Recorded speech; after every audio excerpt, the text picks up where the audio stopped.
What up, bros? Welcome to another Brograph Brocast. I'm Dave. And I'm Matt. And Brograph is a supplement to our site, Brograph.com, which is a motion graphics tutorial site with tutorials, plugins, podcasts, and other MoGraph stuff. And on the show, we talk about everything ranging from motion graphics to Cinema4D, After Effects plugins, render engines, doing business, doing taxes, being a contractor, or working for the man. And we have got a good show for you today. We're testing out our live stream for the first time. Yep. It's going to be going through a lot of, I don't know what you would call it, a lot of aches and pains to try and get it where we want it. There's some growing pains. You know. Yeah. Insert theme song to Growing Pains. So we've got a chat going and all that. Ray Zero says Chad Ashley looks different. I guess he's referring to me with the hat and the beard. I see how that is. Yeah. I need to shave my head, though. Yeah. And then wear the hat. Then I've been I'll telling really you be to Chad shave your Ashley. head for like months. Oh, man, I don't know. I've been growing it out, but it's in that awful middle stage where I just have to wear a hat. This is going to be interesting because, you know, we've never had chat during the podcast before. Yeah. Yeah, So- we'll see how it goes, you know, maybe we'll get some good insight. Maybe. You know, could be cool. I think what we're going to do is eventually we'll be recording all of them live, but we'll still be releasing them as usual. Yes. Because there's a lot of editing involved and all that stuff. But, you know, I guess I didn't give you the full chat thing, but we have a cool little aggregator for the chat, which will bring in the chat from all the platforms. Yeah, I mean, which is really cool. I'm just checking YouTube, and then if there's something down in the thing, you know, In the I'll thing, see it. in the dingus. In the dingus. In the dingus. Yeah, so we're going to be upping our graphics and stuff. We're trying to work on the layout and all that kind of stuff. Yeah. Really, we want the podcast to still be like an audio thing, because like I think if we start like looking at websites and doing all that kind of stuff, then it's going to be like hard to translate to audio. But it doesn't mean we aren't going to get on live and do stuff. Yeah. You know, it just won't be like the actual podcast. Like we'll probably get on, maybe it'd be cool to bring in someone like David or, you know, other people on Skype, and then we can share each other's screens and we can talk about cinema. And, this is how we do the 8-hour podcast. Oh yeah, definitely. We'll start bringing people in. Yeah, it's going to be fun. So, you know, we're going to just try and do more and more of these and build up a little mini network. It'll be fun. Yes. So, will be. First of all, I'd like to say send your questions in, Brograph at Brograph.com, and it can be about anything ranging from little comments or questions having to do with cinema or motion graphics. It could be about business. It could be about anything, really, having to do... Actually, it could be about anything. Not even necessarily, you know, motion graphics. Just any question, I guess. Yeah, ask me what my favorite color is. Yeah. It's blue. So, Boring. Jules, like we said last week, Jules is going to be on the show next week. Yes. So you still have time to get your questions in. We are recording next Sunday. So you have, I would say, until Saturday to get your questions in. We've got a lot of good ones so far. We'd like to get some more. So Brograph at Brograph.com. And I thought we were recording this it is yesterday, a good opportunity. and I freaked out. Oh, man. Around 2 o'clock, I'm like calling Dave and messaging Dave. I'm like, where is everyone? I know, and I'm I gonna check like the email. I set my phone down somewhere, and I came back like 30 minutes later, and all your messages freaking out. I was like, dude, the podcast is next week. Yeah. So, we got those questions, and then I guess a couple things we're going to go over real quick, and then we're going to get to our interview, because today we've got Nick Denboer. You know how to pronounce his last name better than I do. Yeah. Otherwise known as Smearballs. I'm really excited for you guys to hear this this interview. I had a really good time doing this one. This one's probably one of my favorite episodes. Yeah. So, a couple things on the agenda before we get to the interview. Number one, the whole thing about having is it the gloss maps or whatever, the specular, yeah, or the reflection, yeah, the reflection, the negative, the polygon textures and stuff like that with the invert. Yeah, the inverting in the thing. So David sent me a link to a YouTube video that talks about it, and it is indeed inverted, which is a very good thing to know. He was like, "Yeah, I didn't know this either." So I'll put a link in the show notes to that. When you're dealing with roughness maps, you want to invert the roughness, right? Yeah. Yeah. Was it roughness or anyway? I think it's roughness. I'll post a link in the show notes, and then the other thing I wanted to talk about is what we didn't talk about is the fact that there was an Octane crack. Yeah, I think we mentioned it. I don't know if we mentioned it or not, but it sucks because I think it was an earlier version. Is that right? No, it's actually 3.07 from what I've seen. It sucks. That sucks. And I never thought that was going to happen. I didn't either. I don't know. You get popular enough, eventually it's going to happen. That's why none of our stuff is on the torrent sites. Well, that's because you guys have offer people the guy requesting discounts. Yeah, somebody was requesting our plugin. It's like, dude, you don't have $50. They were requesting it on what's the site? Nah, you don't need to mention the site. No, I won't say the site. Yeah, but I found it in a Google search, and I was like, okay, yeah, that's not cool, dude. Yeah. So there's that. Anyway, that sucks. I guess you're going to get a lot of people playing with Octane. There's that kind of whole thing, like Adobe got pirated a lot, and then it became popular. Yeah. But I don't think that's necessarily... I think Octane is popular enough. I'm interested to know whether it's the subscription one where you've got the limitations or whether it's the full version. Oh, yeah. True. That could be interesting. That sucks. But the thing is, the subscription's only $20. Just do it, Just do it. Just do it. Insert, what's his name? Locked and Loading doing David Brodeur. Yeah. Yeah, so just do it. We've been talking a little bit on Slack, I think, about these card shortages for NVIDIA cards. Yes. It's awful. Yeah. So I took this picture, I posted it on Slack under hardware yesterday. Oh, are you going to put it up on are you putting it up on the Brograph Live thing? No, because this is an audio podcast. So I had this picture, and it is of the GTX section, like the NVIDIA GTX section at Fry's yesterday. Real quick, Sage says you don't get access empty to the live DB and stuff, though, with the crack, apparently.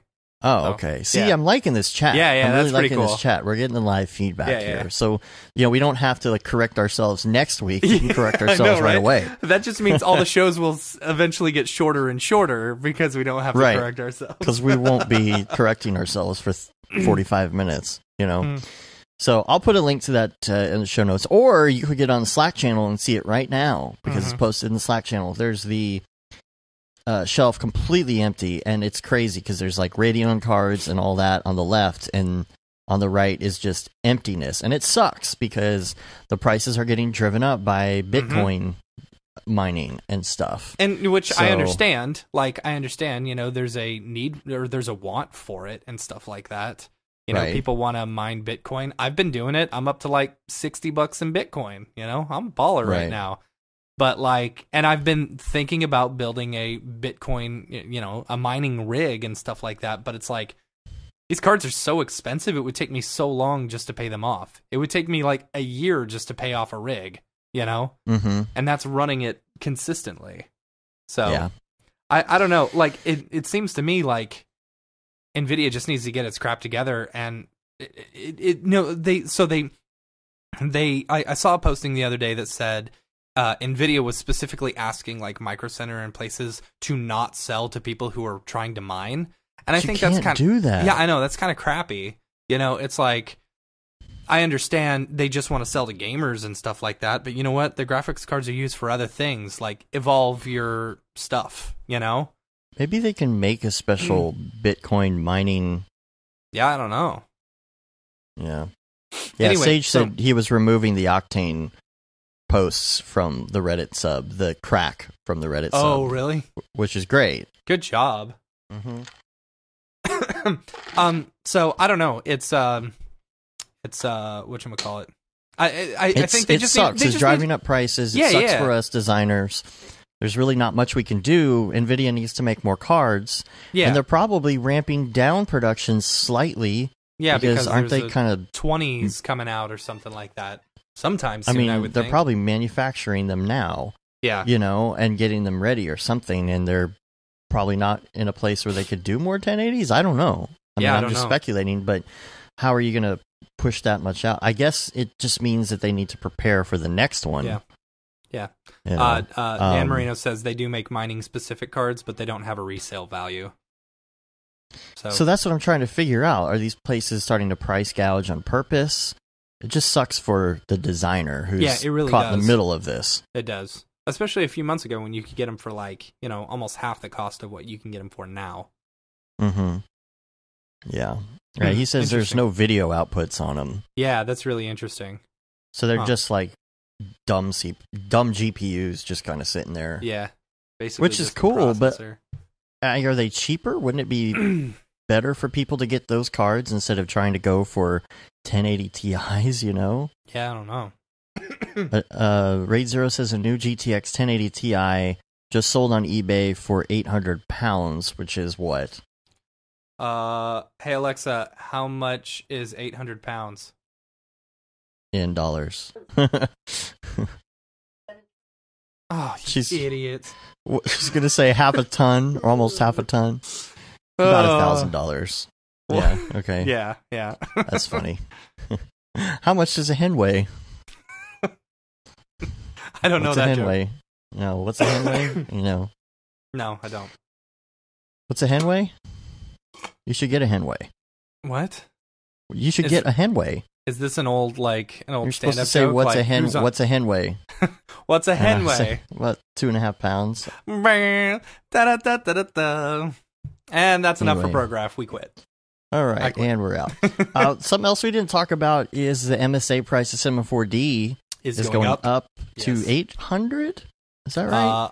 In the ballpark of $800. But they will honor your MSA if you purchase this year before, I think, March. There's a link with an article that talks about what that is. So, for instance, we renewed our MSA this year, and so we will get the price on Cinema4D at 600 and whatever it is next time around, but not after that. Yeah. Unfortunately. Oh, really? No, it's just for this go round. Next year we'll get same pricing. Or this year, I guess. So 2018 in September. So 2019 in September we'll be paying, So. All right. I get it. So get in while you can, I guess. Yeah, get in while you can so that you get a couple $100 off next year. Yeah. But yeah, for sure. The MSA program is the best way to go. So, dude, Dropbox support sucks, by the way. I wanted to bring that up because we are having like these awful problems. Yeah, Dropbox has been really sucking, and it's not just Dropbox. Like Tokyo Megaplex was saying on in the Slack that he was having problems with Google Drive too, and it's like they haven't quite figured all this stuff out yet, and it's so crappy, It's like I don't know. I waited. Oh yeah, the Meeseeks has been down for what, 4 or 5 days? Yeah. A week? Yeah, because we can't get the install to work. It just won't work. Did you read Did you read the email? Oh, the emails are awful. The emails back and forth. I tried phone support. Phone support is like, well, we're gonna turn this over to email support. Yeah. I'm like, oh, okay. Well, that's gonna take forever. And so you send one thing to them.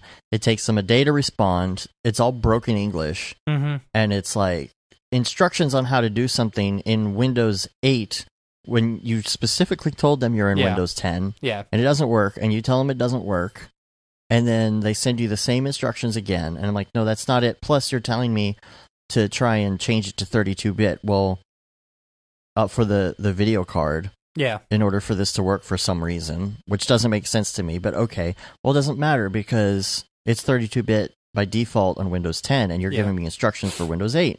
And you go back and you say, no, that's not right. And then 24 hours later, someone gets back to you with another nonsensical answer. Yeah. it's completely broken English, and it's like, come on, people. You know? can't even tell what they're saying half the time in the email.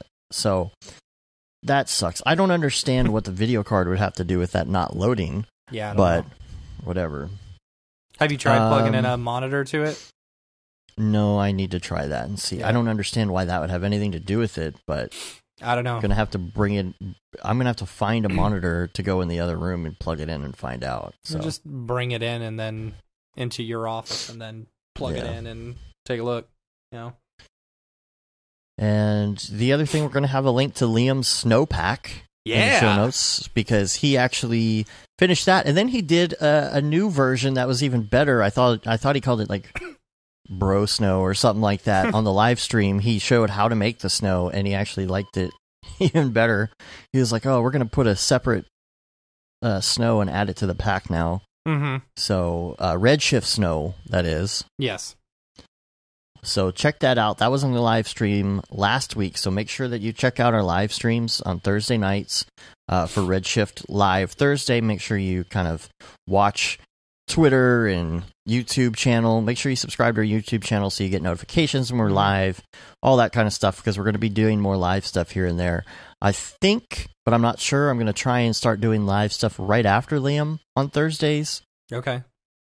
When possible, besides the other times that I'm going to just randomly go live while I'm working on stuff, and I'm going to make sure that all the stuff and things go out. The bat signal goes out and says, "Hey, Brograph is live." So just make sure you have a way to get a notification when we're live somewhere, and then we'll see you in the live streams on the interwebs. And live stuff covered. Check Cell Shader Studio. Yeah. So this was EJ. literally just released just dropped like literally 30 minutes ago.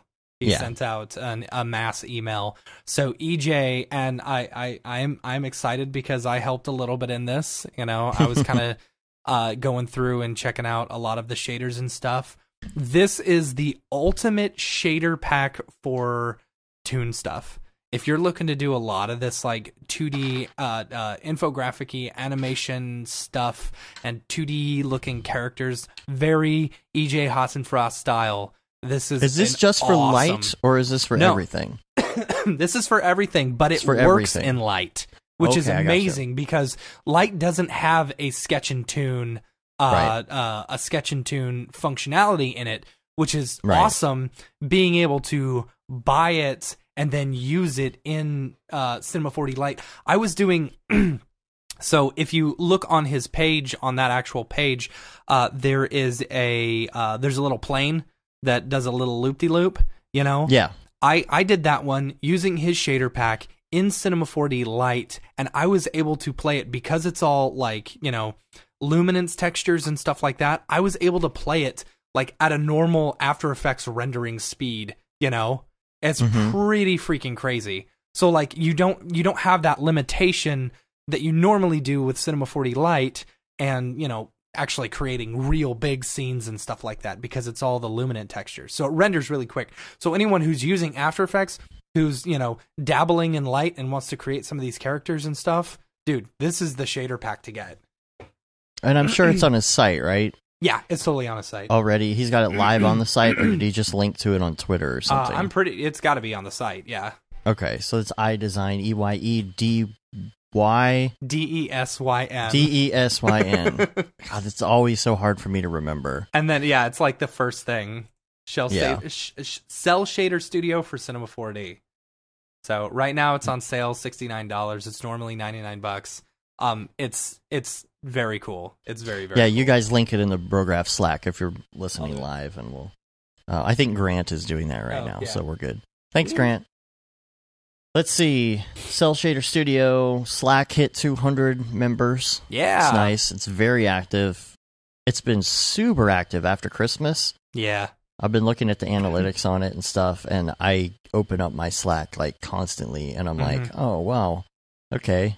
Well, there's a lot of stuff to read here, and I don't think I can... Read zero. He typed in... I design New York. That was terrible. Yeah, that's not working too well. All right, so let's move over to the interview, shall we? Yeah, let's do it. So back in March of this year, we got an email from a listener, Adam Pope, and he said, "Hey bros, I've been listening to you guys for a few months now, and I've learned a lot. Thank you for sharing your knowledge. I have a suggestion for a future podcast interview.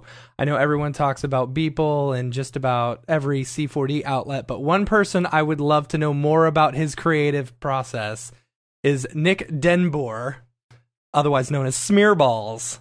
So because of this email, I started following you on Twitter and stuff, and I think you started following me back, and that was like the beginnings of this whole relationship. And then we were lucky enough to actually meet you while we were up doing the Brograph Jam with Deadmau5 this last month or two. And yeah, so like I'm super pumped to have you on the show. Yeah, it's great. I had no idea that it was a suggestion from way back when. That's cool. Yeah, totally. So Yeah. like I it's funny when when Adam wrote in that email, I went and checked out your stuff and I was like, oh, I have seen this guy's stuff all over the place. like the clip of Miley Cyrus with her tongue just like flipping out and stuff like that. Like that's all over Reddit all the time and GIFs and stuff like that. And it's funny like that you're so ingrained in this pop culture that we, see, and I didn't even necessarily know, you as the artist. So yeah, I mean, a lot of my work is for, as weird as it is, it ends up being for commercial clients and whatnot, but I just get a lot of strange jobs, so stuff flies around that doesn't really have my name on it, but it's kind of cool to see it come together like that and see people find me in weird places. So let's just start from the beginning. So, first off, like, what's your background? Did you go to school for this stuff? Did you study online courses or anything like that? Or how'd you get started? Well, yes and no. I like, I guess I started out doing a lot of like 2D stuff, a lot of photo collage and things like that. And I went to art school here in Toronto, but it was like back in 98 or 99. And I tried to get into video at school, but it was like still in the VHS days. Oh, and, I know that. Yeah, like I already had like a computer, that could barely do video, and I'm still all out of breath from running up the stairs. Got to get back in shape. All this sitting at the computer, right? New Year's resolutions, yo. Exactly, but. So yeah, it was like, I think they had like a Media 100 suite or something. Yeah. They had to wait until second year to use. And I think I dropped out after a year and a half, and I got into doing construction to make money. So I did that for like 10 years. Really? And I didn't really get back into doing video stuff until way later. And so how long have you been doing video again? I guess it's like full-time job since like 2009 or something like that. Really? 2009. Yeah, so I started like managing bands and stuff, and like I had this old school bus that we converted into a tour vehicle here in Canada. Cool. And I was touring around, and then I started kind of making band videos and stuff like that, and weird remixes on YouTube. And then that kind of led into, I think like my first like real commercial job was like Ken Block from DC Shoes. He's like a race car driver, did all those crazy Gymkhana videos, the car drifting videos. I think he saw one of my remixes on like Boing Boing or something way back in the day. And they were just stupid Boing Boing. Like TV remixes, right? Like remixing, infomercials and bullshit like that. And and he kind of called out and was like, dude, I want to get you to remix like my Gymkhana videos. So he was going to do like a kind of under the table deal where it's like he was going to give me a few grand and we, mess up his video and he wanted me to put it on my channel. And so we made this crazy video. I got how many followers did you have at the time? Not many. I don't know. Yeah, very few. Like maybe 1,000 or something. I don't know. Not that many. But so I made this video for him, and when he saw the rough, he was like, "Holy shit!" Emailed the people at DC Shoes, and they like made it an official DC video and put it on their channel. Nice. Because we kind of went to town on it. I was like, I saw the opportunity, and I'm like, let's go nuts on this thing. So I hired my buddy Davey Force, who I did the chickening with. He's a good pal of mine. So that was kind of our first big collaboration, and he threw in all these like 3D pterodactyls and shit attacking his cars. Is this video crazy online? Video. Yeah, it's Gymkhana 2.0 remix. It should be on the DC Shoes channel still, I think. I just want to get a link for it. Yeah. Sorry, go ahead. But yeah, we had some fun with it. But those are still kind of the early days. I was still just kind of learning motion tracking and shit like that. So it's a little more crude than my more recent stuff, but it's still, I think it's pretty good for the time and for my skill level at the time. But yeah, so it was fun. So wow, I mean that's crazy to me that like you did 10 years in construction and then got back into video. You know? Yeah, there was some overlap there for sure. Like it was kind of like weekends making stupid videos with my pals and making weird remixes in my spare time. But I didn't really go to school for it. I just checked out Brograph tutorials online and whatnot. No, but seriously, like just learning from online tutorials and just from fucking around and So that just goes to show that like you don't necessarily have to have like a really expensive education in order to be successful within this industry. Right? Yeah, I guess. I also feel like I'm a bit of an island in the industry as well. Like I just kind of work alone and do my thing, and people hire me to make weird videos, which is kind of cool. But it's also what I missed out on. Like I just finished this crazy KFC job where I actually hired a bunch of VFX artists to help out, and I learned so much in the last couple of weeks just from jamming with other guys that I was just like, fuck, you learn all this shit that you just never would unless you saw someone else working, kind of thing. So I think it is kind of important to jam with other people, and you guys too. I learned so much Octane shit from you guys and David at Joel's place. Like it's just great to work with other people. Yeah.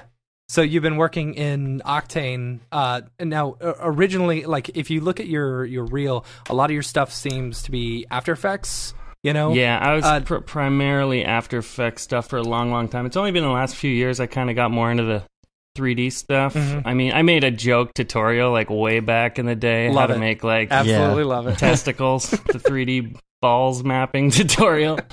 Using chicken skin. Yes, using chicken as a texture. It's a good choice. It does look it's very realistic. Scrotal, But yeah, so I think that whatever the timestamp is on that video on YouTube was when I was really just trying Cinema4D for the first time. And just kind of dabbled in it. And now it's become like, my mainstay. I've been rocking it pretty hard for the last couple of years. Yeah. So when you first got Cinema, you didn't have Octane. No. Sure, right? So yeah, I'm trying to think when I first got Octane. A couple of years, it might only be like a year and a half ago or something like that. So did you do the thing we all go through when we try Octane for the first time and we're like, oh my God. Yeah. Like, this is really fast. Yeah, I couldn't believe it. And I mean, at the time, I think I still had a pretty shitty video card at the time when I first tried it, but it was still insane. Like I was like, why is anyone using the regular Cinema4D, renderers anymore? It's just totally doesn't seem worth it. But it's super fun. Like the results are so amazing, and it's I don't know. I'm hooked on it. I saw what you posted in the Facebook Octane group yesterday. The scan of your head. So tell us about that. First of all, where did you get the scan of your head? I think this is a hilarious story because I saw you actually like commenting and stuff. Yeah. Sorry. Go ahead. I didn't mean to interrupt. So I was doing this project with my pals at Occupied VR, and they do all like the 360 stuff and VR stuff for Vice here in Canada, and so Vice and Samsung were doing this thing called Way to Live. They're just kind of featuring different people on these little mini episodes. So one was like a drone pilot, Mr. Steele, and one was like this chef guy, and then they did one on me. So these guys came to my place and they did a drone scan of the exterior of my building. They did a LiDAR scan of the interior of my building. So we had full 3D models of my place. And then they're like, well, let's scan you too. Nice. So I went to one of those places. It's like, I think it's called like the Print Shop or something generic like that here in Toronto. And it's like they make those little like printed sandstone figurines of people. Yeah. For like $250. I went to one of those places, but we just we got the scan instead of the model. I thought we got the model instead of the statue, rather. And I think it was like $500. And then we got 4K textures with that. I think they wanted tons of extra money or double the money or something to get like the 8K textures. Right. So I was like, that's 4K is good enough. But so I got 2 scans out of it. One where I'm just totally standing, and then one of just my head with my mouth open, and that's the one you saw the other day with the Forester stuff on it. And so my pals at Occupied like cleaned up the models, and because even though you take a scan in one of those 100 DSLR chambers, it still comes out a little bit fucked up. Like it still needs a lot of fixing. Like my fingers are still pretty messy. I actually put whole new arms on that model. Oh really? And and we got it really nice, and those guys like optimized the UVs for me and everything. So I've got these awesome models of myself. I've been throwing myself in Mixamo and just pulling all this stupid shit out of it. But I'm getting some mileage out of those scans after the job was over. So then anyway, insert yourself into a bunch of pieces that you do. Yeah, for sure.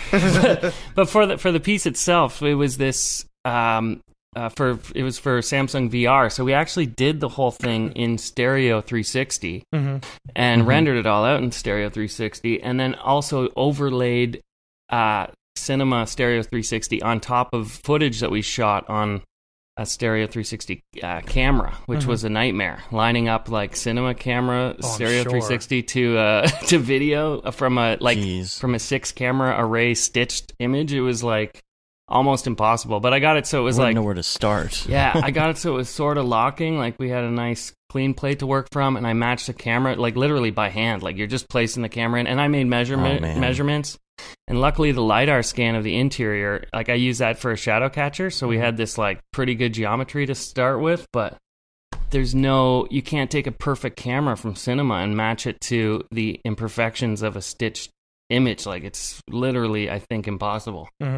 But we got it close enough that the illusion worked in stereo, and I got these cool 3D models out of it. So that's cool. So I took the exterior scan of my place, put it on a little planet, like on a rock that I bought off of Megascans, and then made a little planet with my building on it, and put a Mixamo dude of me like doing some hip hop dancing out in front, and did a crazy camera zoom into my building as a little intro. So nice. Turned out pretty cool.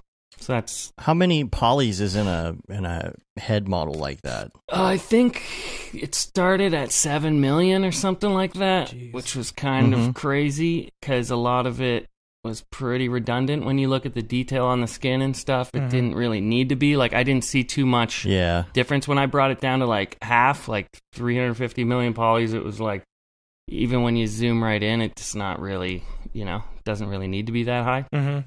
But so were you using the Poliigon reduction tool, or? I was using Mesh Lab. Mesh Lab. Oh, okay. Yeah. So I brought it into Mesh Lab, which is it's got a wicked decimator built into it. I think it's free software. Huh. And it's got a decimator built into it that retains your UVs, and it does a really nice job. And it's got all kinds of options, different kind of decimations you can do and stuff. It's pretty cool. I use it a lot. Cool. I'm watching this DC Shoes video like in the background while you're talking. This thing is so crazy. Put a link for me in the dingus for the notes. It's hilarious. Yeah, we had some fun with that one, and it's pretty long too. Yeah, we almost 7 minutes long. That's crazy. Yeah, it was a fun project. But it was kind of like that was an early gig that kind of I guess you guys must know the same thing. Like every gig kind of leads to the next, and it's a crazy ride of a career. So that job kind of sparked everything, sort of. That was the first big one. So I mean, I would assume that this type of style is the stuff that you love to do. I mean, it's not just you're getting typecast or pigeonholed into a certain like style, all right?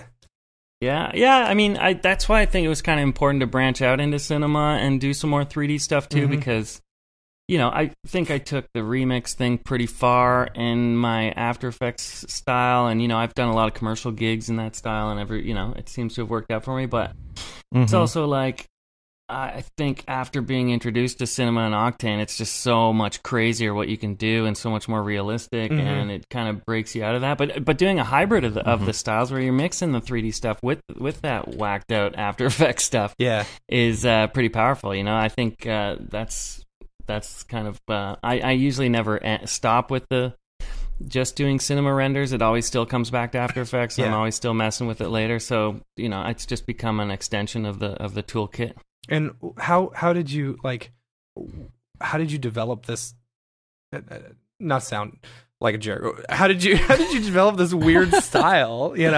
What was it about that you're just like, okay, now we're gonna throw in random tentacle arms grabbing the car and like explosions all over the place and stuff like that. I think it did seriously stem, but way back to my like photo collage stuff I used to do way back in when I was like 18 or something. I was always like cutting up pictures, buying all these like multiples of the same magazine so I could cut people's faces up and stretch them out and make like these warped kind of distorted people. And I think I've just kind of always been doing it, but now just having these more powerful tools that kind of and having a crazy asset library that keeps growing of stock stuff and models and whatever else, it's like I think most of the inspiration comes from just having this crazy library. Like I seriously I just got a new machine on this last job.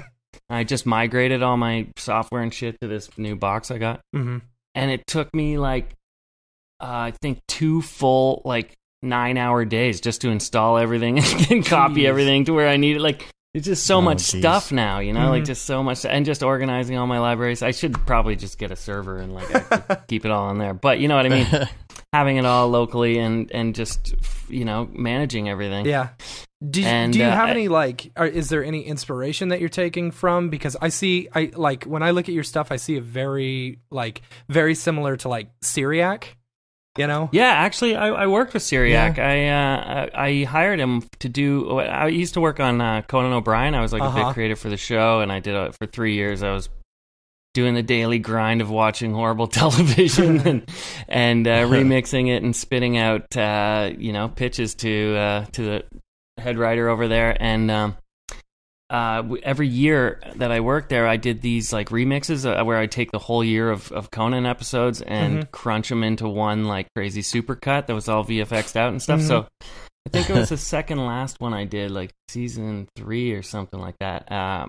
I could be wrong. It might be 2, but yeah, I think it's season 3. I hired Syriac just to do a little section on it, and I think he did 2 sequences for me or something. One was like Conan as a spider with all these like arms and walking out and shit, and one was just kind of montage of all the guests and stuff like that. So yeah, I've worked with him before, and yeah, he's awesome. He's definitely an inspiration. I met kind of know him through that website Beta in England, B3TA. I don't know. No, I haven't heard of that. It's like, I haven't been on it in recent years, but it was like back in the day, I would always go on it because they had these like Photoshop competitions and stuff. And it's a British website, and I just always would jam with these like crazy British dudes who were just shit posting all day long. And so I've kind of met a lot of British dudes through that site. And Syriac was always posting shit back then too. That was his home base online for a long time. So it's a cool. It was a cool site back in the day. I haven't really kept in touch with it in recent years, but that used to be my go-to. Yeah. Photoshop competition, fuck around thing to do every once in a while. How'd you get the gig with Conan? Good question. That goes back, I guess. I moved to Los Angeles in 2010, I think, and just took some time off. I think I finished my last like construction project when the overlap on video was happening, and I made a bunch of money. So I was like, I'm gonna get out of here for the winter because the winter sucks in Toronto. Yeah, and -9 Celsius, right? Yeah, it's -9 Celsius. It's terrible. So I just started fucking around with my remixes again, and I did like this remix of The View called Sex Tape. It's like all like Barbara Walters and Whoopi Goldberg and all this shit. Okay. So that was another kind of, I think, integral video for me because it just landed me tons of jobs after. Like, it kind of got posted on all these sites and got some good views. So that led to me getting this like thing through Mondo Media. I did like a web series called News Hit or new shit, whatever. It's all one word. You can say it the whatever way you want. And so it was kind of like back in the Mitt Romney Obama election time, and I like busted out a video a week and just did whatever crazy remix I could out of that week's news footage. And so that was kind of, I think, maybe a year or so later, the head of what was his title again? I think the executive producer of Team Coco at the time, John Wooden, who's actually a good friend of mine now. He saw that and just reached out to me, and I remember I was like on my buddy's boat. We were sailing around Toronto. I got this email. It's like, greetings from Team Coco, and he just like asked me if I wanted to pitch some stuff to Conan. So I like went home that night and I made this video of, I think Brad Pitt's Chanel video came out. Yeah, that was the one that you then replaced his head with a guy with a... So, yeah. I went down to my green studio. That's not just a guy. That's my beautiful body. I was going to say. I was wondering I was about in that. fine shape at that time. I had beautiful, physique. So I thought I'd do an improvement on Brad Pitt. And I just shot myself down in my green screen studio downstairs and just, caressed my nipples and what have you, and slapped it on the body. I literally did it in like one afternoon. It wasn't really rocket science, and I didn't try that hard to match the lighting because there's like, I guess somebody was just holding a light and moving it around Brad Pitt, so it was like kind of hard to match perfectly. Was that also your body on Zac Efron's head? It was. Those were some days when I had a couple extra pounds and was looking hot. But it was so funny because after that Brad Pitt video came out, because I sent it to John that night at Team Coco, and he just basically brought his laptop over to Conan and was like, check this out. And Conan was like, put that on the show tonight. And it was like on the show. Wow, that's hilarious. The next day. Yeah, so I was like, holy shit. Is that when he mentioned you by name? I saw that in the reel. That was when I did one of those remixes. That was with after I did the one with Syriac, when I did the annual like roundup. He played it on the show, and then he introduced us. But no, this was early on, and they just put it on the show. And then I remember I was watching TV the next day, and it was on like fucking something like Good Morning America or no, it was on CNN. This guy was like, saying that I had like a less than desirable physique, and was talking about my man boobs and shit like that. And I'm like, all right, I got a little bit of like, flab on me, but I'm not that fat. Come on, And then I started getting a complex, and I got an eating disorder. And no, I'm just kidding.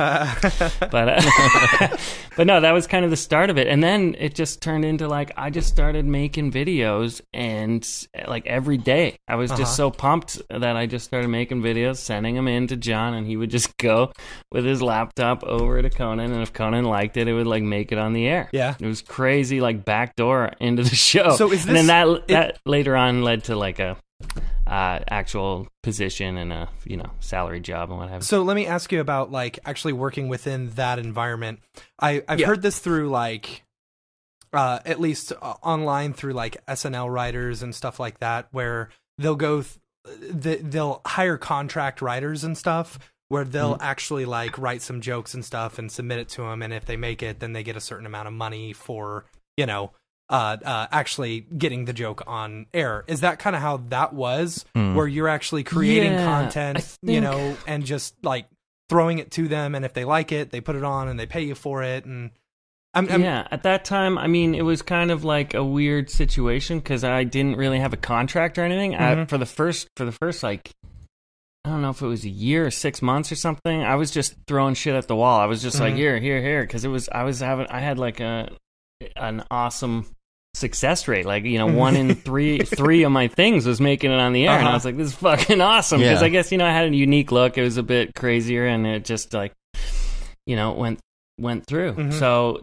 then later on, I think things kind of moved into a more standard affair where I just was on retainer. And it wasn't like I had a quota. Nice. It wasn't like a quota, but I had, I think I had a self-imposed quota where I'm like, I got to pitch like at least 3 or 4 things a week, or like every day I would try and pitch something, but I wasn't really pitching things. I was making finished videos. I was just like, fuck, I'll stay up all night. I'll make this video. I'll send it in. And I've got a 3-hour advantage also over Los Angeles. So I'm here in Toronto uploading shit. And, but when you think about everybody else is in the writer's room pitching their ideas to the head writer, then it has to get approved, and then you have to go shoot it with the cameraman, and then you got to get the editor to edit it, and you get the VFX guy to VFX it.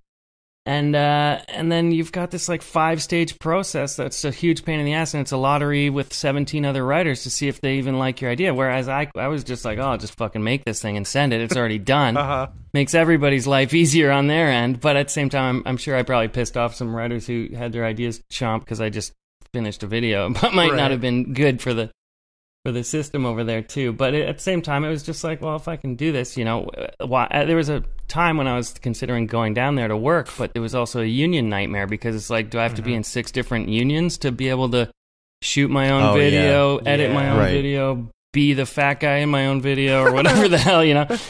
Are you even allowed to do that at you know, it was just kind of a crazy thing. It was just easier to stay here. Yeah. Yeah. So yeah, it was just kind of a weird situation. But then obviously later on, because I started having to pitch stuff to the head writer, and then, you know, it became more difficult to get things on the air when I didn't have my crazy back door to just straight to Conan's desk anymore. But I still did well. I still got like that's when I started my Jeopardy series, when I was cutting up Alex Trebek's words, and that became like a weekly thing. And I still had lots of stuff getting through the noise for sure. But I definitely have a collection of videos that I thought were quite good that never made the cut because they were too extreme. Can you like post those anywhere, or are they officially owned by Team Coco? There was a time where I was like, there were some videos I was like, can I just post this? And they're like, okay, well then if I took no money, I could like post it, or if I wanted to get paid, I could throw it in the garbage and get paid. So there's like videos in different parts of that. But I've got some that are real doozies that I have kicking around that maybe someday they'll make make the air. But yeah. So the best stuff always gets cut, right? Yeah, yeah. Did you ever take it personally whenever they... No, not at all. I mean, like, it's for a mainstream show. Not that I ever really tried to push the limits and make crazy shit that they shouldn't air, you know? Like, I've got a half-decent sensibility that what should even be online, and I'm not trying to do crazy CGI goat balls or whatever the fuck, you know? Like, I'm just trying to make some funny stuff that's palatable, obviously, but... No, I never really take it personally. It's like, you know, there's sometimes when like 5 different people pitched a similar joke for the new Bud Light ad at the Super Bowl, and it's like they can only pick one guy's thing, you know? It's like, you know, whether it's better or not. And there's a lot of politics too when you have 17 staff writers or however many they have on there. Like, I'm sure there's like, you know, hey, somebody didn't get anything on the air for a long time, so let them have a chance. Or sometimes it's like literally, you know, pretty subjective. Who's got the better idea? It's like, you never know. Now, have you also done, am I right in saying that you've done work with some of the Old Spice ads? Yeah, so that was, I kind of got in at the tail end of that, you know, after all the Terry Crews stuff and whatnot else. I did a kind of a remixy project that was called Horrifying Mutant Nightmare something or other. It's on my YouTube channel. Okay. But, they approached me back in the day with these, like, this, like, I don't know if it was, like, some thing with this guy in the forest. They did 5 or 6 ads in this campaign, and they said, hey, we've got this footage and a budget for you to kind of mess with it.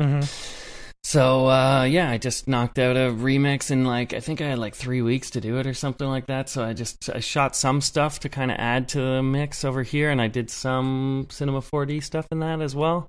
Okay.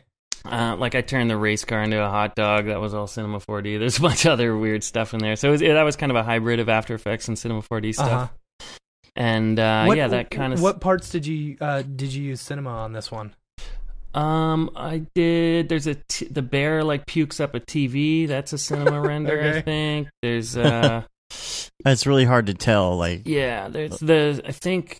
Is the shark CG? I think the shark might be stock. There's a guy holding a bowl, a fish bowl. I think I did that. Okay. In Cinema. There's I don't know. The ending with the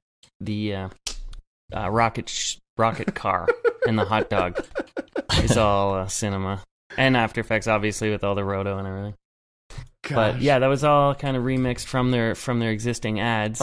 And yeah, that was a fun project. And then I did another project that I don't even think is online. Some of it might be. It's I did 4 little spots for Old Spice that were I actually shot them all. I went down to Los Angeles, shot them, and did all the posts as well. So it was a good little gig for me. But it was kind of a web only thing. And one was like it was all done in cinema, and that's when I used RealFlow the first time too. It was like a guy's armpit with like water spraying out of it, sweat, I guess. Water, we'll call it. And then so I had a fish swimming upstream, like a 3D fish, and then it comes up, and then it turns to the camera and just belches. Originally we had it puking. I saw that, and I said to myself, it's out there somewhere. That's Smearballs. I'm pretty sure that's Smearballs. You said to yourself, I think I posted it on the Cinema4D Reddit. That's probably where you saw it. Okay. I threw it on there. But yeah, it's so originally the fish was puking, and I had RealFlow puke coming out of the fish as well. And that was the agency. The agency wrote these things. I just went off storyboards. This wasn't even my ideas, but they were great. Like I was just like, wow, this is a cool job. But so I had this RealFlow puke coming out, and I guess eventually the client was like, no, let's dial it back and just have it do these belch wretches. So we got it back a bit. The puke was over the line. Yeah, the puke was over the line. But I think we don't want people to think it's weird. Yeah. So I think so I did 4 of those. They were all kind of like there's another one with like a dude sitting and it turns into a skeleton, or a skeleton sitting, and then he gets rehydrated and turns into a guy. So I used a Cinema4D skeleton that I posed to match the guy, and that was a little cinema project. And then those are both Wyden and Kennedy jobs. There's a bunch of cool dudes out in Portland at Wyden and Kennedy that have been digging my stuff and hiring me for those 2 gigs, and that's where this KFC gig came from the other day. Yeah, so let's talk about the KFC gig, because you just that one recently just came out, and I mean it's a crazy intense video. Like it is like super long meditation about pot pies and chicken. Yeah, it was wild. So it's like, I think there's a bit of a shuffle. Some of the guys from the Old Spice team back in the day moved over to KFC, and so that's why we're seeing all this new kind of weird KFC stuff coming out, because they put their A team, the weird team over there on KFC now, I think. And so they approached me like December 20-something, like 2 days before Christmas or something. And they're like, want to do this meditation video for chicken pot pies with KFC? And I'm just like, well, that sounds awesome. And they're like, yeah, but it has to be done by January 16th. And I'm like, what? And it's got to be 10 minutes long, because they wanted to do an infomercial for whatever. For late night TV, they wanted to do like a stoner infomercial. Were they actually going to air this on TV? That was the original plan. I don't know if they've got a media buy yet, but they were looking to. Oh my gosh, they were looking to rock something. That is insane, insanely awesome. Like that is such a good idea, because you get all these, all these people who are watching TV late at night, and then oh gosh, all right, sorry, go ahead. And then they rush to KFC to buy one of their pot pies because they so love the look of it. So but but basically, so I agreed to do this thing, and then I got the flu over Christmas, and I was just like, fuck, I was trying to do a treatment for it, and I was like, felt like dying, and I'm like, what did I just agree to? I thought I like fucked up. I'm like, I'm not gonna pull off 10 minutes of animation in like 12 days of post. So I started, I called my buddy Davey, I called a bunch of people, and assembled a team. I've got to help out on it. Yeah, because I was like, part of the script had this outer space shit, and I just met him with you guys at who Joel's. to call for Space. He sent us a message, and he goes, hey, check it out. Apparently, I'm the go-to person for space stuff. Totally. He is. He's the best. Yeah. It's amazing, man. Like I don't know, those scenes that he made were just solid gold. Like the client was, or the agency was drooling over these shots. It was like a million peas and carrots around these potato planets and shit, like just gorgeous renders, So it's really funny because we were talking back and forth with David, and we were both working with you on a project at the time, and they were both really weird. But I mean, I guess that's a given. Yeah, I guess I'm that guy. But so anyway, so we shot this thing. I cast my buddy Tim in it, who also did the voiceover. So he was the Colonel's body and the voiceover. So we kind of nailed 2 birds with 1 stone there, and we rented a green screen soundstage. I produced the whole thing. Like we hooked it up, did this whole shoot, but it wasn't just the one 9-minute or 10-minute video. It was also 6 other videos. Oh my gosh! That we had. Did they have to be done at the same time? Yeah. Oh. So we actually, and so I read the first script for those, and I was like, okay, these videos are like going to be super simple. Like I lowered the expectations big time on the agency. I'm like, they were down with just putting a still image on like on the audio. So I had it down to like, okay, we're going to do like a rotating 3D pie on some psychedelic backgrounds. Okay, I see. We're done. It's funny. I'm looking at that right now. But yeah, so you've got like the comfort zone and then like the follow-ups. Like those are all individual. Those are all meditations. So it's kind of like an album where those are the meditations, and the main video is the infomercial for all the meditations. I gotcha. So my buddy Fez, who works at Occupied VR, who I was talking about before, he was like, dude, why don't we take Resolume and just like pump a bunch of shit through that? And he did like 2 or 3 hours of real-time fucking around in Resolume where we had all this footage right out of the can in 3 hours. So we put the Cinema4D Pop Pie on the kernel footage that we shot, and I pumped out tons of stuff with Alpha, and I just gave it to him. I gave him all this video with Alpha, and he just played with it. He played with it for an afternoon in Resolume. And I don't think I know what Resolume is. Oh, Resolume's like a VJ software. Like it's like you have all these different video assets you can plug into it, and it's got all these effects, and it's what all the VJs use to like rock live. Yeah, it's what Dead Mouse is using for mapping and stuff. Yeah. So he rocked those other 5 videos while I put all the resources of my VFX team on the main 9-minute video. Nice. And it was great. So it was kind of a good backup, and agency was super pumped to have something more than a shitty still image on some psychedelic backgrounds, because some of them are actually pretty interesting, because we gave them all like these rotating sporks and stuff. So I guess back to the original, the 10-minute video, which ended up being a 9-minute video because we didn't have to conform to the TV runtime. Right.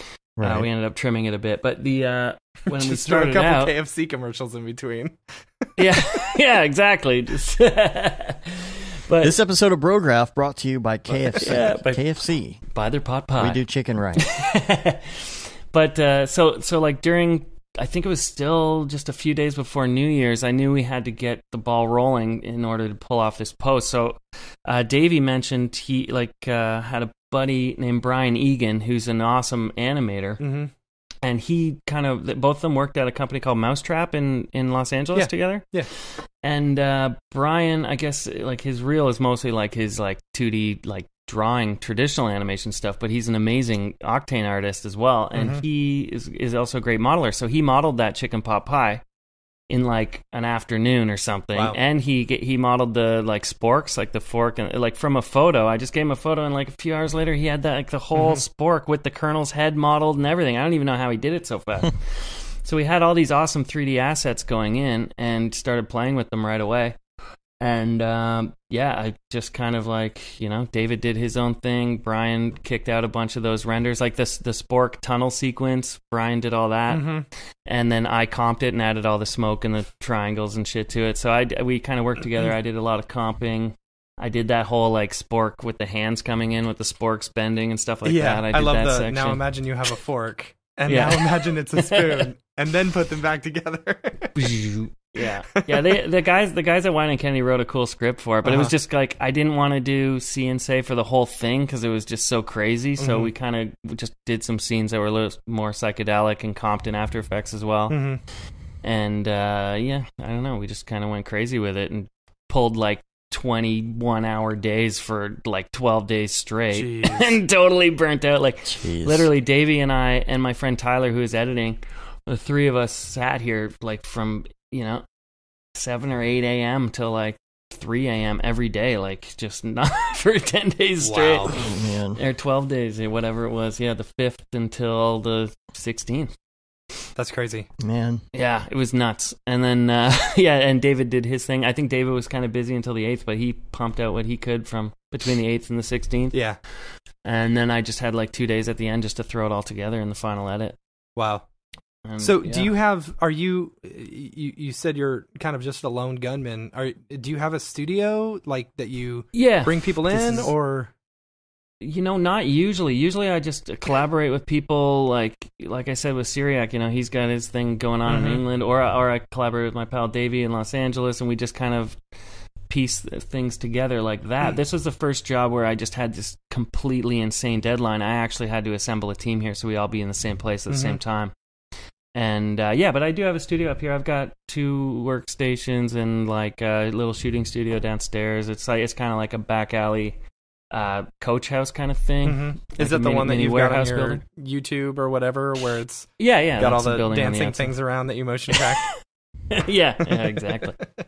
So that's my studio, and I work here every day, sitting at the computer. So I posted your link. I said, hey, get your questions in for Smearballs. We're about to interview him. I posted that on our Slack, nice. And the comments are great. Someone said, ha ha ha, classic. I've never seen a show reel that reeled me in that much. Loved every second, funny and nice editing. And then someone else said, yep, my agency has that site blocked.